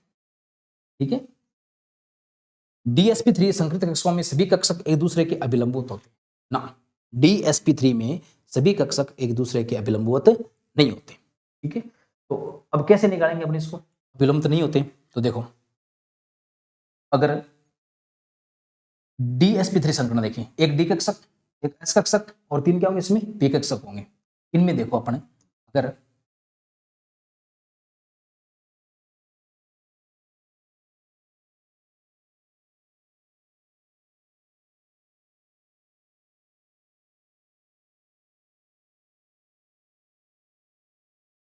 चलो फिर देख लेते हैं इसमें DsP3 संकृत है ना।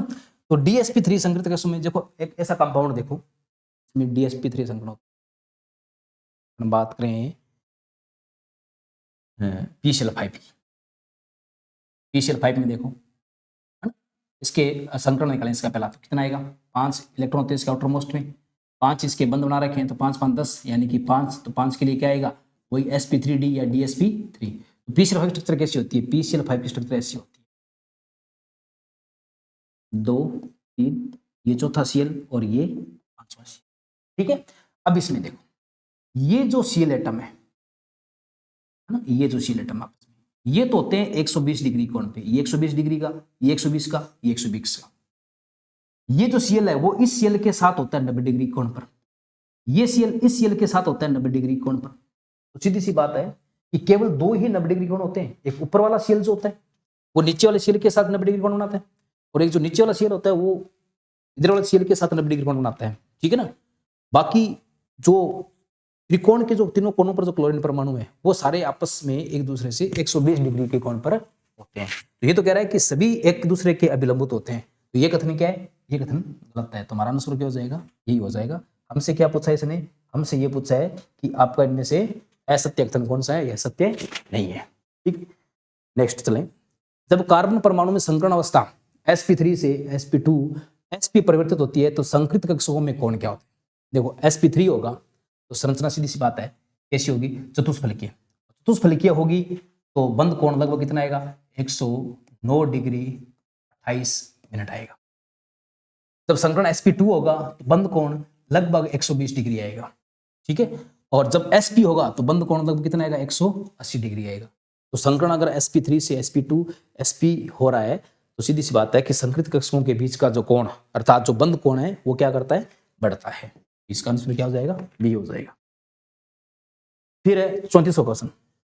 फॉस्फेट आयन में प्रत्येक ऑक्सीजन परमाणु पर तथा पीओ पर औपचारिक आवेश और बंद क्रम क्या है। तो पहले फॉर्मल आवेश निकालना चाहिए अपने को, फिर अपना बॉन्ड ऑर्डर निकालना सीखेंगे। तो फॉर्मल आवेश हम कैसे निकालेंगे, देखो फॉर्मल आवेश हम ऐसे निकालेंगे कि जो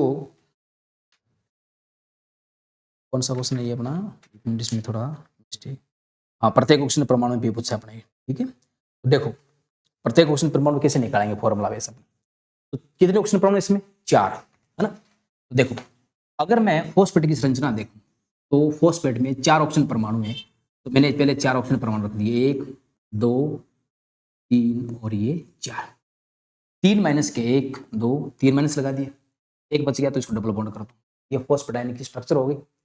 अब देखो तो ये कह रहा है कि बताओ पीओ बंध पर औपचारिक आवेश।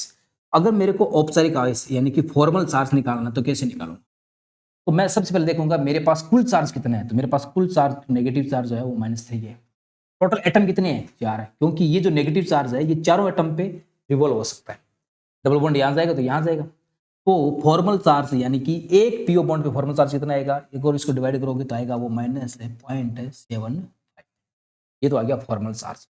अब पूछा अपने से बॉन्ड ऑर्डर, तो देखो बॉन्ड ऑर्डर इनका कैसे निकालेंगे बॉन्ड ऑर्डर। तो बॉन्ड ऑर्डर कैसे निकालेंगे, सबसे पहले देखो बॉन्ड ऑर्डर कैसे निकालेंगे।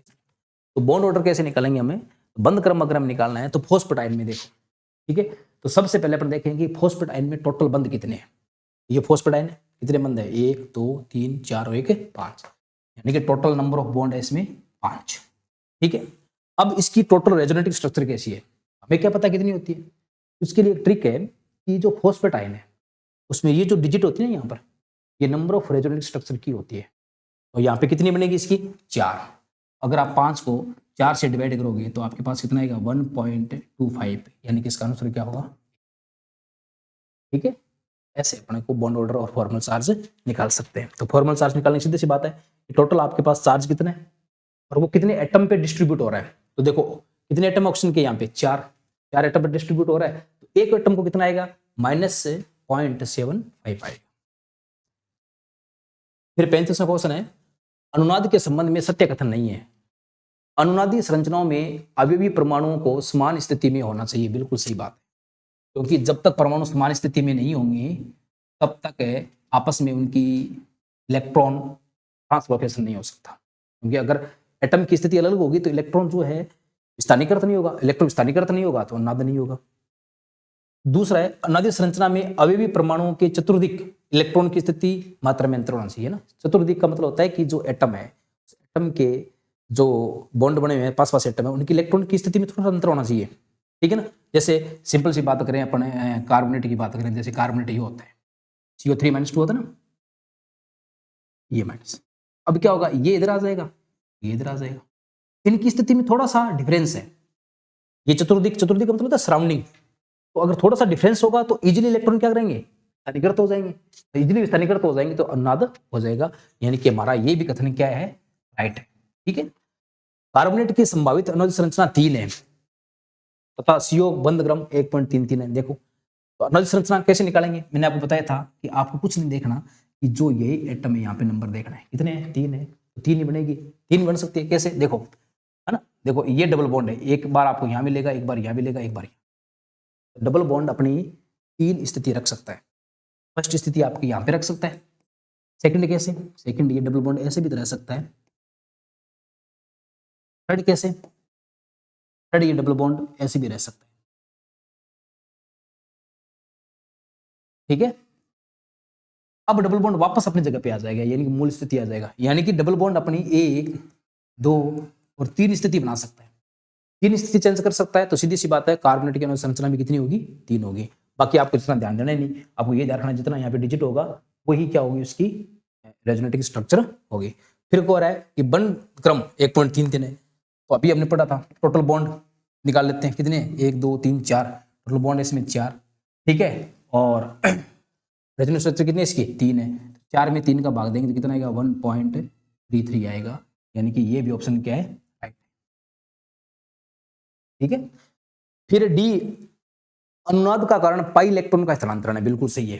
तो पाई इलेक्ट्रॉन होंगे वही अपनी लोकेशन चेंज करते हैं, एक एटम से दूसरे एटम पे ट्रांसफर होते हैं, तभी जाकर के क्या होता है, अनुनाद होता है। ये भी कथन बिल्कुल क्या सही है। फिर अनुनादी संरचना में समान संख्यक इलेक्ट्रॉन युग्म नहीं होने चाहिए, समान संख्यक इलेक्ट्रॉन युग्म बिल्कुल होने चाहिए। अगर समान संख्यक इलेक्ट्रॉन युग्म नहीं होंगे अनुनाद नहीं होगा, ठीक है। तो समान संख्यक इलेक्ट्रॉन युग्म क्या होना चाहिए, होने चाहिए। तो असत्य कौन सा हो गया इनमें से, ये हो गया ई, तो इसका आंसर क्या होगा, केवल डी, केवल ई ऑप्शन ही क्या है, असत्य है, ठीक है। तो ये पूरा पूरा एनसीईआरटी बेस्ड क्वेश्चन है ये। फिर क्वेश्चन नंबर 37, 36 नंबर अपने स्किप कर गए, 36 नंबर देखो, XeF6 में Xe की ऑक्सीजन अवस्था, संकरण और अणु की ज्यामिति क्या है। तो ऑक्सीजन अवस्था कैसे निकालेंगे, जैसे अपने वो निकाला था ना, जैसे Xe की निकालनी है तो इसको क्या मान लो, x मान लो, ठीक है। 6, 1 पे कितना चार्ज होता है, -1, बराबर क्या रखोगे, 0, तो x बराबर कितना आ गया, प्लस का 6, यानी कि इसकी ऑक्सीजन स्टेज कितनी आएगी, +6 आएगी, तो सही है, ठीक है। ये ऑप्शन तो अपना पहले कट हो गया। अब देखो फिर क्या पूछा, इसका संकरण, तो XeF6 में संकरण कैसे निकालेंगे, देखो अब सबसे शॉर्टकट ट्रिक बताता हूं मैं आपको कैसे निकालना है। आपको ये जो एटम होता है पहले वाला, इसके आउटर मोस्ट शेल में कितने इलेक्ट्रॉन होते हैं, 8, ये रखो, कितने से मोनोवैलेंट बॉन्ड जुड़े हुए हैं, कितने जुड़े हुए हैं, 6 बटा में क्या कर दो, 2, क्या इस पे कोई चार्ज वगैरह है क्या, कुछ नहीं है, 8 6 कितने हो गए, 14, 14 बटा 2 यानी कितना आ गया, 7। तो 7 के लिए कौन सा संकरण हो सकता है, 7 के लिए ये हो सकता है sp3d3, 3 3 6 1 7, यानी कि 7 का 1 भाग लेंगे, संकरण कौन सा होगा इसमें, sp3d3। फिर इसकी स्ट्रक्चर कैसी होगी, अष्टफलकीय, लेकिन अष्टफलकीय कैसी, विकृत, विकृत क्यों होगी, देखो है ना। तो अगर मैं XeF6 की स्ट्रक्चर बनाऊं ऐसी होगी, F6 2 3 4 5 और 6, लेकिन 6 फ्लोरीन एटम जोड़ने के साथ बाद भी जिनोन में एक लोन पेयर रह जाएगा, ये लोन पेयर रह जाएगा, क्योंकि जिनोन के आउटर मोस्ट में 8 इलेक्ट्रॉन होते हैं, तो 8 में से 6 तो बॉन्ड बनाने में काम आ गए, कितने बचे, 2 का क्या बन जाएगा, एक लोन पेयर। अब ये लोन पेयर क्या करेगा, इनको डिस्टर्ब करेगा, अरेंजमेंट को, तो फ्लोरीन एटम है ना, इनकी लोकेशन को क्या करेगा, डिस्टर्ब करेगा, डिस्टर्ब करेगा, तो ये स्ट्रक्चर, ये जो ज्यामिति ये भी क्या होगी, डिस्टर्ब हो जाएगी, तो रहेगी तो ये अष्टफलकीय है, लेकिन ये क्या हो जाएगी, थोड़ी डीनेचुरेटेड, जिसको अपने क्या कहते हैं, विकृत कहते हैं, वो विकृत हो जाएगी। तो इसका आंसर क्या होगा, नेक्स्ट कॉलम फर्स्ट को कॉलम सेकंड से मैच करो, बिल्कुल वही संकरण पे आधारित है, IF7 है ना, तो मैं तो वैसे निकालूंगा, आयोडीन, आयोडीन का आउटर मोस्ट शेल कितने, 7, कितने एटम जुड़े हुए हैं, 7, तो 7 + 7 कितने हो गए, 14, 14 मतलब कितने आएंगे, 7, 7 के लिए कौन सा आएगा, sp3d3, तो मतलब इसके लिए कौन सा होगा, sp3d3 होगा। ठीक है, क्या यहाँ पे लोन पेयर बचेगा क्या? बिल्कुल नहीं बचेगा। लोन पेयर नहीं बचेगा तो इसकी संरचना कैसी होगी? पंचकोणीय द्विपिरामिडीय होगी। पंचकोणीय क्यों होगी? क्योंकि इसमें 7 एटम है फ्लोरीन के। ध्यान से देखो कैसे बनेगी इसकी स्ट्रक्चर, इस टाइप से बनेगी। देखो आयोडीन 1 2 3 4 5 6 और ये 7। तो ये देखो पंचकोणीय और ये द्विपिरामिड। ठीक है, NH4 प्लस, NH4 प्लस में संतुलन कैसा होगा? sp3 होगा। क्यों? क्योंकि नाइट्रोजन में कितने होते हैं? 7 होते हैं। सॉरी, आउटर मोस्ट इलेक्ट्रॉन कितने होते हैं? 5। 5 में से एक तो प्लस हो गया, यानी कि चला गया, कितने बच गए? 4। जुड़े में कितने हैं? 4। 4 प्लस 4 कितने हो गए? 8। 8 में डिवाइड करोगे 2 को तो कितना आएगा? 4। तो 4 के लिए कौन सा बनेगा? यानी कि एक S और 3 P। इसका क्या होगा? sp3। तो संरचना कैसी होगी? चतुष्फलकीय होगी। संरचना चतुष्फलकीय होगी ना, तो इसका बंध कोण लगभग कम होगा, 109 डिग्री 28 मिनट से क्या होगा? कम होगा। अच्छा, इसमें पंचकोणी में बंध कोण क्या होंगे? इसमें बंध कोण कुछ तो 90 डिग्री के होंगे, ये वाले ऊपर वाले नीचे वाले। बाकी जो कोण है वो कितने डिग्री के होंगे? वो 72 डिग्री कोण होंगे इसमें। ठीक है, फिर PCl5, PCl5 का निकालें तो वही देखो, फास्फोरस के आउटर मोस्ट में कितने होते हैं? 5। ठीक है, 5 जुड़े में तो 5 और 5 10, 10 का कितना आ गया? 5। तो 5 के लिए क्या आएगा? वही sp3d। 1 3 4 1 5, यानी कि इसके लिए ये आएगा। ठीक है, स्ट्रक्चर कैसी होगी? त्रिभुजीय द्विपिरामिड, बिल्कुल है ना, बनाई भी थे अपने। 3 5 क्लोरीन है, तो 3 तो ऐसे जुड़ेगी 120 डिग्री कोण पे, एक ऊपर होगी और एक क्या होगी? क्लोरीन नीचे होगी।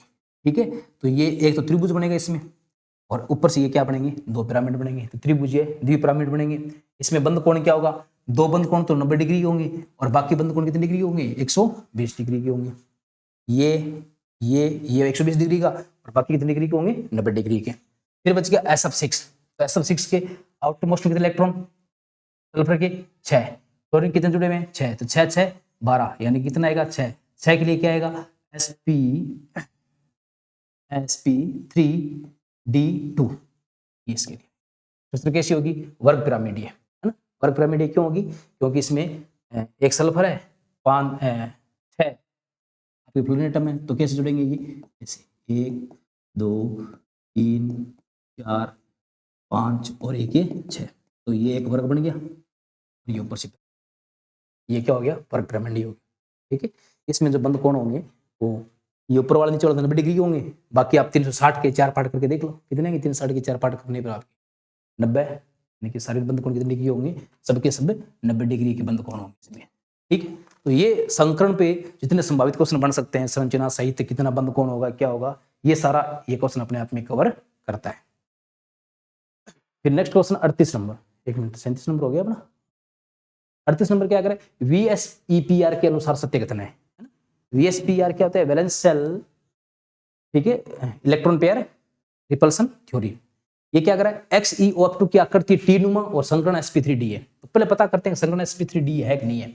XeF2, ठीक है, ध्यान से देखो XeF2, Xe में आउटरमोस्ट में इलेक्ट्रॉन कितने? 8। ठीक है, बॉन्ड कितने बने हुए? देखो बॉन्ड इसमें देखो, 1 मिनट,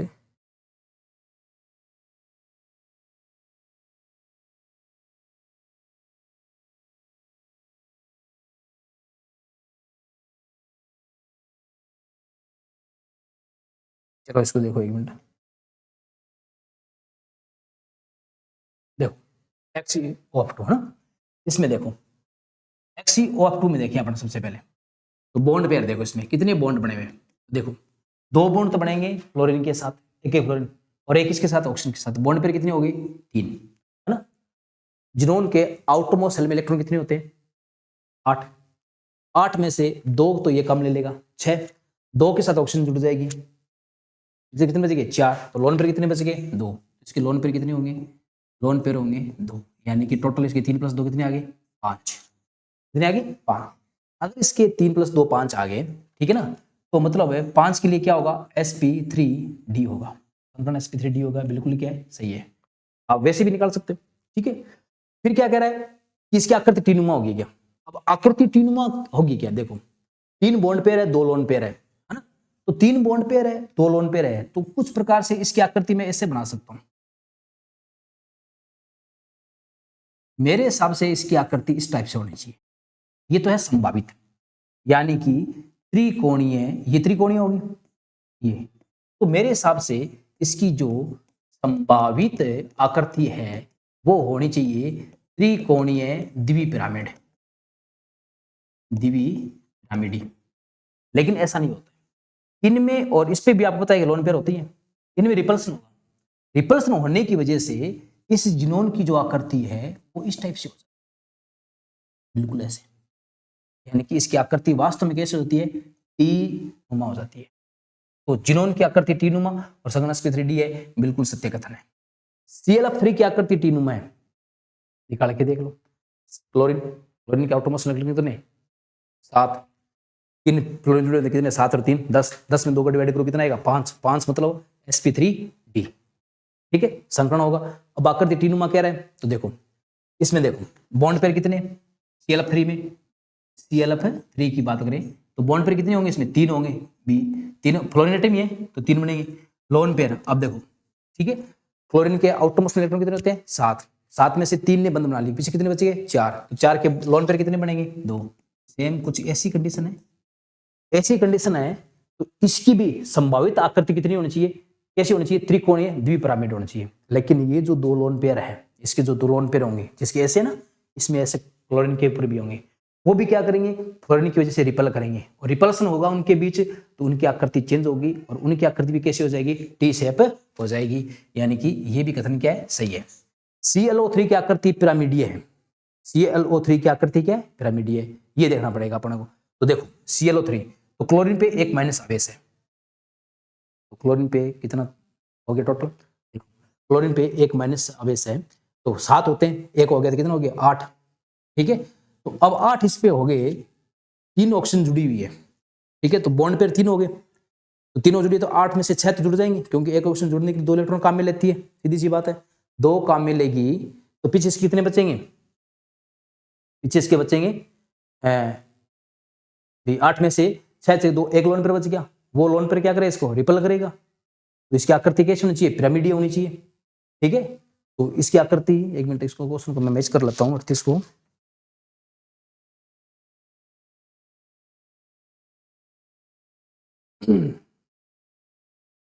आकृति इसकी देखो, इसका संकरण निकालते हैं पहले ना, तो संकरण इसका कैसा आएगा, संकरण इसका आएगा sp3, ठीक है, sp3 संकरण आएगा तो एक क्लोरीन एटम होगा, ठीक है, 3 इस पे ऑक्सीजन जुड़ी होगी,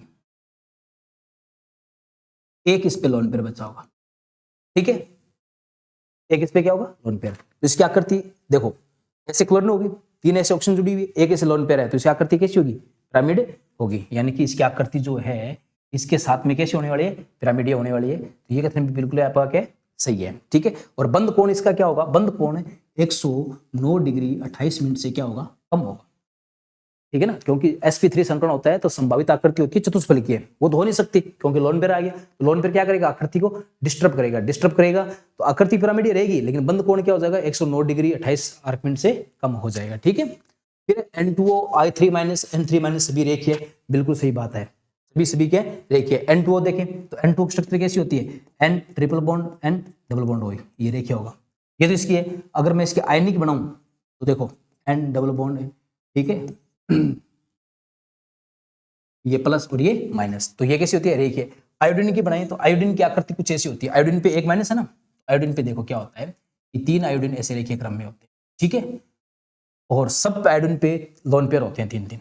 इसकी स्ट्रक्चर जो है ना, ऐसे प्रत्येक आयोडीन पे लोन पेयर होते हैं, ऐसे ऐसे, इसका लोन पेयर ऐसे, ठीक है, ये ऐसे, ये ऐसे, तो इसकी स्ट्रक्चर देखें तो ये क्या होती है, ऐसे रेखीय होती है, ठीक है। फिर बात करें N3 माइनस, तो नाइट्राइड हमेशा वैसे क्या होता है, रेखीय होता है। तो ये तीनों कथन क्या है, सही है, तो ये सभी उत्तर क्या हो जाएंगे, सत्य हो जाएंगे। क्वेश्चन नंबर 39, बंद क्रम का सही आरोही क्रम है, आरोही क्रम का मतलब होता है बढ़ता हुआ क्रम, ठीक है। तो इनमें सबसे ज्यादा बॉन्ड ऑर्डर किसका है, उससे कम किसका, उससे कम किसका है, ऐसे अपने को ऑर्डर सेट करना है ना, कम से ज्यादा की ओर सेट करना है। तो देखो बंद क्रम निकालने का तरीका होता है, देखो बंद क्रम कैसे निकालते हैं, जैसे मैं आपको एक ट्रिक बताता हूँ बंद क्रम निकालने की, जिसमें 14 इलेक्ट्रॉन होते हैं, उसका बॉन्ड ऑर्डर फिक्स होता है, वो कितना होता है, 3। 14 से आप जैसे आगे बढ़ोगे 15, 16, 17, 18, 19, 20, तो आप 0.5 कम करते जाओ, इसका होगा 2.5, इसका होगा 2, इसका होगा 1.5, इसका होगा 1, इसका होगा 0.5 और इसका होगा 0। इधर चलें तो 13, 12, 11, 10, 9, 8। तो इसका कितना होगा 13 वाले का 2.5, इसका कितना होगा 2, इसका कितना होगा 1.5, इसका कितना होगा 1, इसका कितना होगा 0.5, इसका कितना होगा 0। ठीक है, अब देखो, अब अपन देखते हैं, है ना, इसमें O-2 देखें। तो सबसे पहले देखो, जैसे O-2 है तो इसमें कितने इलेक्ट्रॉन हो गए 16, तो 2 ऑक्सीजन के हो गए और 2 इसने इलेक्ट्रॉन ले रखे, 16 2 कितने हो गए 18 यानी कि इसका बॉन्ड ऑर्डर कितना होगा 1। फिर O2- तो 16 1 17, 17 कितना होगा 1.5। फिर O2 कितने 16 कितना होगा 2। O2+ से देखें तो O2+ में कितने इलेक्ट्रॉन हो गए, O2+ में हो गए 16 16 1 15, 15 कितना होगा 2.5। इनमें सब में देखें तो ये बॉन्ड ऑर्डर देखो बढ़ रहा है। ठीक है, ये बॉन्ड ऑर्डर क्या कर रहा है बढ़ रहा है, और बॉन्ड ऑर्डर बढ़ रहा है इसका मतलब ये हमारा ऑप्शन क्या है बिल्कुल सही है। ठीक है, अगर किसी में इलेक्ट्रॉन जैसे मान लो 1 हो 2 हो 3 हो 4 हो 5 हो 7 हो, ठीक है 8 होता है 0 होता है, तो इनके फिर बॉन्ड ऑर्डर कैसे निकालेंगे। तो देखो जो 1 होता है उसका होता है बॉन्ड ऑर्डर 0.5, 2 होगा उसका 1 होगा, 3 जो होगा उसका 0.5, 4 होगा उसका 0 होगा, 6 जो होगा उसका होगा वापस 6 जो होगा उसका होगा 4 5.5 और 7 जो होगा उसका कितना होगा 1, 8 6 का 1 होगा और 7 का 0.5। ये एक ट्रिक होती है, इस ट्रिक से आप, ये आपकी जो ट्रिक है ना, इस ट्रिक से आप बॉन्ड ऑर्डर के सारे क्वेश्चन आराम से इजीली सोल्व कर सकते हो। इस पे तो अपने क्वेश्चन आने के बहुत कम चांसेस है। अपना जो मैक्सिमम रेंज रहती है वो 8 से लेके 20 के बीच रहती है, इससे आप सारे बॉन्ड ऑर्डर निकाल सकते हो, बॉन्ड लेंथ निकाल सकते हो, जिसका बॉन्ड ऑर्डर ज्यादा उसकी बॉन्ड लेंथ क्या होती है कम होती है, सीधी सी बात है। निम्न आयनों का सही बंध लंबाई का घटता क्रम में, घटता मतलब अवरोही क्रम में, ये आयन दे रखे हैं आप देखो, एक तो आपको दे रखा है इसमें से सिलिकॉन का ऑक्साइड दे रखा है। सबसे पहले इनकी सबकी स्ट्रक्चर बनाते हैं, तो सिलिकॉन की अगर स्ट्रक्चर बनाऊं तो 4 ऑक्सीजन परमाणु है और -4 है, तो सीधी सी बात है कि -4 है तो चारों ऑक्सीजन एक एक इस टाइप से जुड़ी होगी, माइनस माइनस माइनस। ठीक है, फॉस्फेट की स्ट्रक्चर बनाएं तो फॉस्फेट को जिस प्रकार से होगा, कितनी ऑक्सीजन है 4 ऑक्सीजन है, 1 2 3, ये डबल बॉन्ड क्योंकि माइनस की 3 है इसमें। फॉस्फेट के बाद अपन देखें ClO4- है ना, परक्लोराइड आयन जो है इसमें 4 ऑक्सीजन है, तो 1 2 3 4। ठीक है, एक ऑक्सीजन पे माइनस का 1 है, बाकी सब पे डबल बॉन्ड आते हैं। ठीक है, फिर देखें सल्फेट की, तो सल्फेट में 4 ऑक्सीजन है, तो 1 2 3 4, माइनस के 2 चार्ज है तो कोई से 2 ऑक्सीजन पे माइनस लगा दो, बाकी सब में डबल बॉन्ड। ये सब की स्ट्रक्चर है। अब ये पूछ रहा है बंध लंबाई, तो बंध लंबाई क्या होती है, बॉन्ड ऑर्डर का इनवर्सली प्रोपोर्शनल होती है ना, वही समानुपाती होती है, जिसका बॉन्ड ऑर्डर ज्यादा उसकी बंध लंबाई क्या होगी कम होगी। तो अब इनमें देखते हैं कि किसका बॉन्ड ऑर्डर ज्यादा होगा किसका बॉन्ड ऑर्डर कम होगा, तो उसके हिसाब से अगर अपन देखें तो देखो सबसे पहले इसका बॉन्ड ऑर्डर निकालें, है ना। तो इसका बॉन्ड ऑर्डर कैसे निकालेंगे, इसका बॉन्ड ऑर्डर निकालने के लिए अपन क्या करेंगे, सबसे पहले देखेंगे कि इसमें ठीक है ना, total number of resonating bond कितने हैं। ठीक है, तो total number of resonating bond तो इसमें है वो है आपके, ठीक है 5। फिर ये पूछे कि बताओ इसमें आपके कितने जो है रेजोनेंट स्ट्रक्चर है, तो बताया था मैंने आपको जो ये डिजिट होती है ये रेजोनेंट स्ट्रक्चर होती है ये, तो 5 को 4 से डिवाइड करोगे तो कितना आएगा 4 एकम 4 2, ठीक है और 5, यानी कि आएगा बॉन्ड ऑर्डर 1.25। फिर फॉस्फेट के देखें तो फॉस्फेट में बॉन्ड कितने टोटल 5, ठीक है, और रेजोनेंट स्ट्रक्चर कितनी है 3, तो इसका कितना आएगा 1 पॉइंट, ठीक है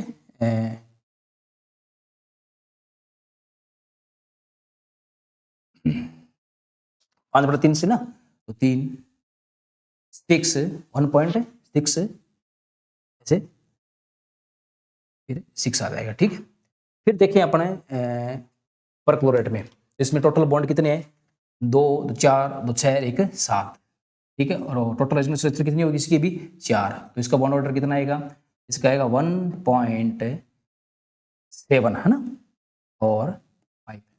ठीक है, फिर अपन देखें SO4-2 की, SO4-2 में देखें तो इसकी कितना आएगा, देखो स्ट्रक्चर कितने बॉन्ड कितने हैं 1 2 3 4 5 6 बॉन्ड है, और रेजोनेंस स्ट्रक्चर कितनी होगी इसकी 4 होगी, तो इसका कितना आएगा 1 पॉइंट, यानी कि जिसका बॉन्ड ऑर्डर सबसे ज्यादा होगा उसकी बॉन्ड लेंथ सबसे कम होगी। इनमें से सबसे ज्यादा बॉन्ड ऑर्डर इसका है, ठीक है, और सबसे जिसका सबसे कम बॉन्ड ऑर्डर होगा उसकी बॉन्ड लेंथ भी क्या होगी, सबसे ज्यादा। तो सबसे कम बॉन्ड ऑर्डर किसके है? इनमें सबसे कम बॉन्ड ऑर्डर जो है इसका SiO4 पे है। तो सबसे कम किसी होगी, SiO4 की। उससे ज्यादा किसका है, फॉस्फेट का है। उससे ज्यादा किसकी होगी, फॉस्फेट का। उससे ज्यादा किसकी होगी, सल्फेट की। सबसे ज्यादा किसका होगा, इसका। आंसर क्या होगा इसका, ये होगा। ठीक है, तो ध्यान रखना आपको, जो बॉन्ड लेंथ होती है वो इनवर्सली प्रोपोर्शनल होती है किसके, बॉन्ड ऑर्डर। ठीक है, इससे मैंने किया है। फिर नेक्स्ट क्वेश्चन, O2 अणु का अनुचुंबकीय गुण इसमें उपस्थित निम्न अयुग्मित इलेक्ट्रॉन के कारण होता है।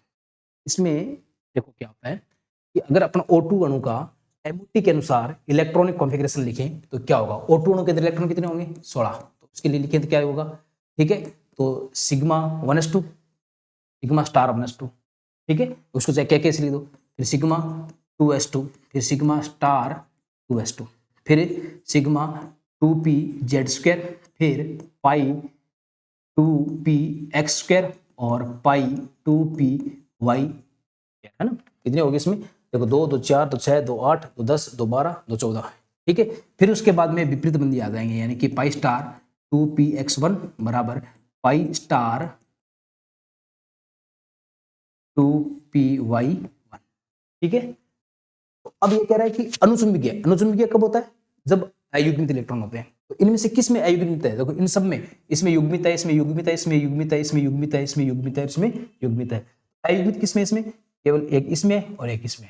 तो देखो एक तो पाई स्टार 2px, तो पाई स्टार 2px और पाई स्टार 2पाई, वाई वाला तो ये रहा, ये यहाँ पे pz है, इसको क्या होना चाहिए था, px होना, ठीक है। इसका आंसर क्या हो जाएगा, सी हो जाएगा।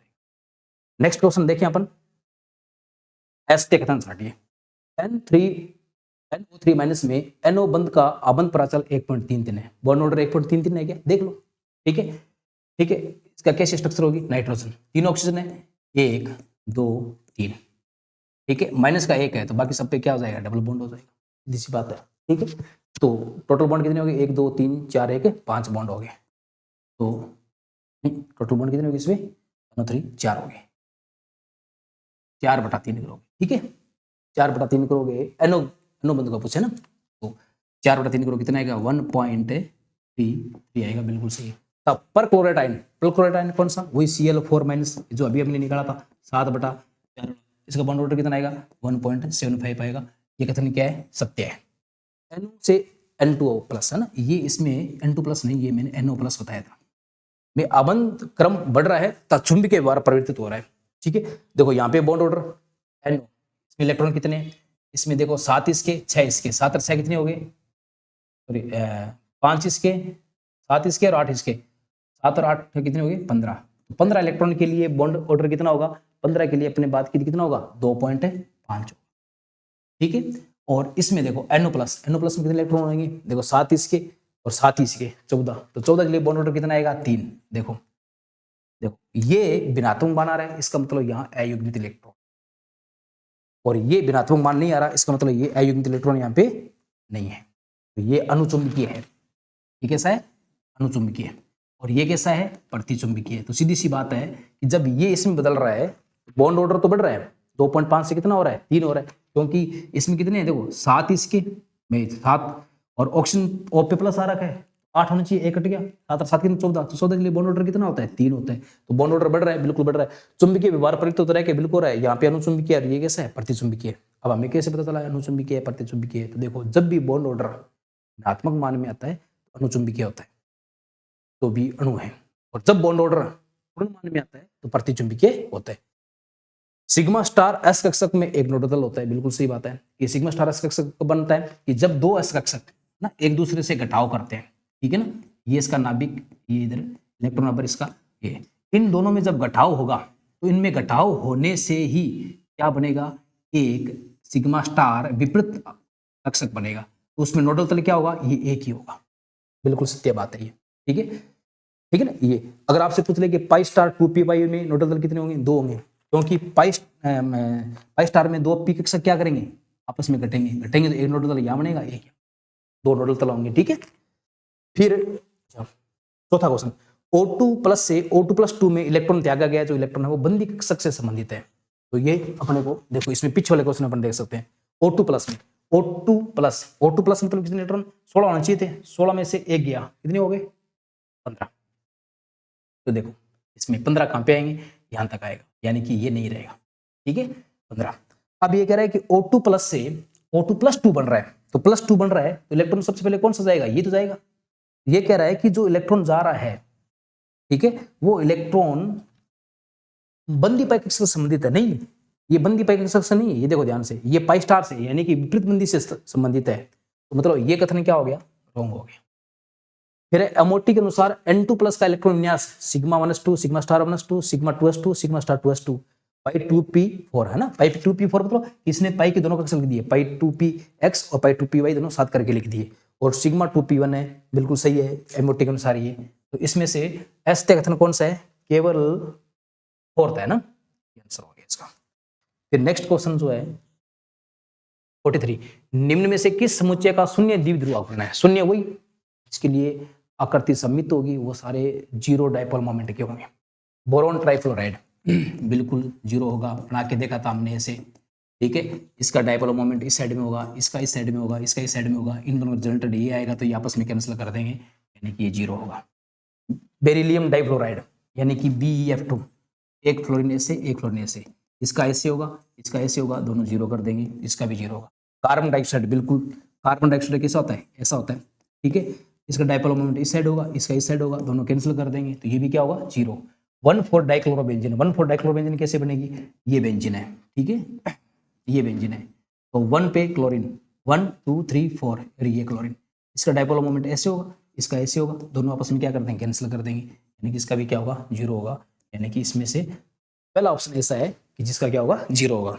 दूसरे में NH3 था विकल्प ए, तो NH3 का तो हो ही नहीं सकता, क्योंकि नाइट्रोजन की बात करें तो नाइट्रोजन में 3 तो हाइड्रोजन है ही, चलो ये 3 हाइड्रोजन लिख दिया हमने, ठीक है, ठीक है, ये लिख दी। लेकिन नाइट्रोजन में एक लोन पेयर भी तो बचता है बाद में, तो ये लोन पेयर जो है इसका जो डाइपोल मोमेंट है वो जीरो नहीं होने देगा, तो मतलब इसका डाइपोल मोमेंट जीरो नहीं होगा। 1,3 डाइक्लोरोबेंजीन में तो 1,3 यानी कि 1 2 3 यहाँ पे क्लोरीन आएगी, तो इसका डाइपोल मोमेंट ऐसे आएगा, इसका ऐसे, तो इनका रिजल्टेड कहीं ना कहीं आएगा, तो मतलब इसका भी जीरो नहीं हो सकता। अपना कौन सा होगा, ये होगा। अभिक्रिया जिसमें रेखांकित परमाणु का संकरण प्रभावित होता है, H2SO4 जब रिएक्शन करता है सोडियम क्लोराइड के साथ में, देखो क्या बनता है, बनता है Na2SO3 प्लस 2HCl बनता है, ठीक है। NH3 जब H प्लस से करेगा तो ये अमोनियम आयन बनाएगा NH4 प्लस। H3PO2 इसका जब S समानुपातन होगा ये क्या बनाएगा, ये एक H3PO4 बनाएगा, साथ में फॉस्फीन यानी कि BH3 बनाएगा। और जब जिनोन टेट्राफ्लोराइड की रिएक्शन होगी SFB5 के साथ में, तो कंपाउंड जो बनेगा वो ये बनेगा XF3 minus plus SBF6 minus, ठीक है, ये प्लस होगा। अब देखो इसमें कह रहा है किस में संकरण बदल रहा है, देखो यहां अगर सल्फर का संकरण देखें तो जो सल्फर का संकरण यहाँ पे होता है, देखो 2 बॉन्ड ये रहे, 4 ये 6 बॉन्ड हो गए, ठीक है, ऑक्सीजन के 2 2 4, ठीक है। तो इसका जो संकरण होगा वो होगा sp3, ये 2 ये रहे, एक बॉन्ड इसका 4 के लिए sp3 आएगा। ध्यान देखो इसके साथ भी देखो 2 ये रहे और 2 इसमें रहे, तो इसका भी क्या आएगा, sp3, संकरण चेंज नहीं होगा। आप Na2SO3 की स्ट्रक्चर बना के देख लेना। इसके देखें तो इसका संकरण भी क्या आएगा, sp3 आएगा, ठीक है, और इसका भी क्या आएगा, sp3 आएगा, इसका संकरण भी चेंज नहीं होगा। H3PO2 में देखें तो H3PO2 में संकरण जो है फास्फोरस का वो आएगा sp3। H3PO4 में देखें तो इसका भी कैसा आएगा, sp3, तो इसका भी चेंज नहीं होगा। इसमें देखें तो इसका जो संकरण आएगा वो आएगा आपका sp3, ठीक है, D2। कैसे, देखो वही 8 8 4 12, 12 को 2 में भाग दोगे 6 आएगा, 6 के लिए sp3D2 बनेगा। लेकिन इसका देखें तो जिन्होंने से एक 7 कम कर दो तो 7 3 10 5, 5 के लिए कौन सा बनेगा, sp3D, यानी कि इसका संकरण क्या हो रहा है, चेंज हो रहा है, तो ये आंसर अपना क्या होगा, सही होगा, ठीक है। इस प्रकार का क्वेश्चन भी अपने को, क्योंकि ये एनसीईआरटी में दिया क्वेश्चन है, मिल सकता अपने को। फिर ऐसे कथन है, धात्विक बंध हेतु चलित इलेक्ट्रॉन सिद्धांत, अति व्यापन संयोजकता कक्षक सिद्धांत और विस्थापित इलेक्ट्रॉन सिद्धांत तीनों मान्य है, बिल्कुल सही बात है। चलित इलेक्ट्रॉन सिद्धांत क्या होता है कि धातु के अंदर इलेक्ट्रॉन जो होते हैं मुक्त इलेक्ट्रॉन घूमते रहते हैं, बिल्कुल सही बात है। अति व्यापन संयोजकता कक्षक सिद्धांत क्या कि धातु परमाणु जो होते हैं उनके जो संयोजकता कोष होते हैं वो आपस में क्या करते हैं, ओवरलैप करते हैं, और विस्थापित इलेक्ट्रॉन सिद्धांत मतलब एक धातु से दूसरे अधातु में इलेक्ट्रॉन का क्या हो सकता है, विस्थानांतरण हो सकता है। तो तीनों बातें इसकी क्या है, सत्य है।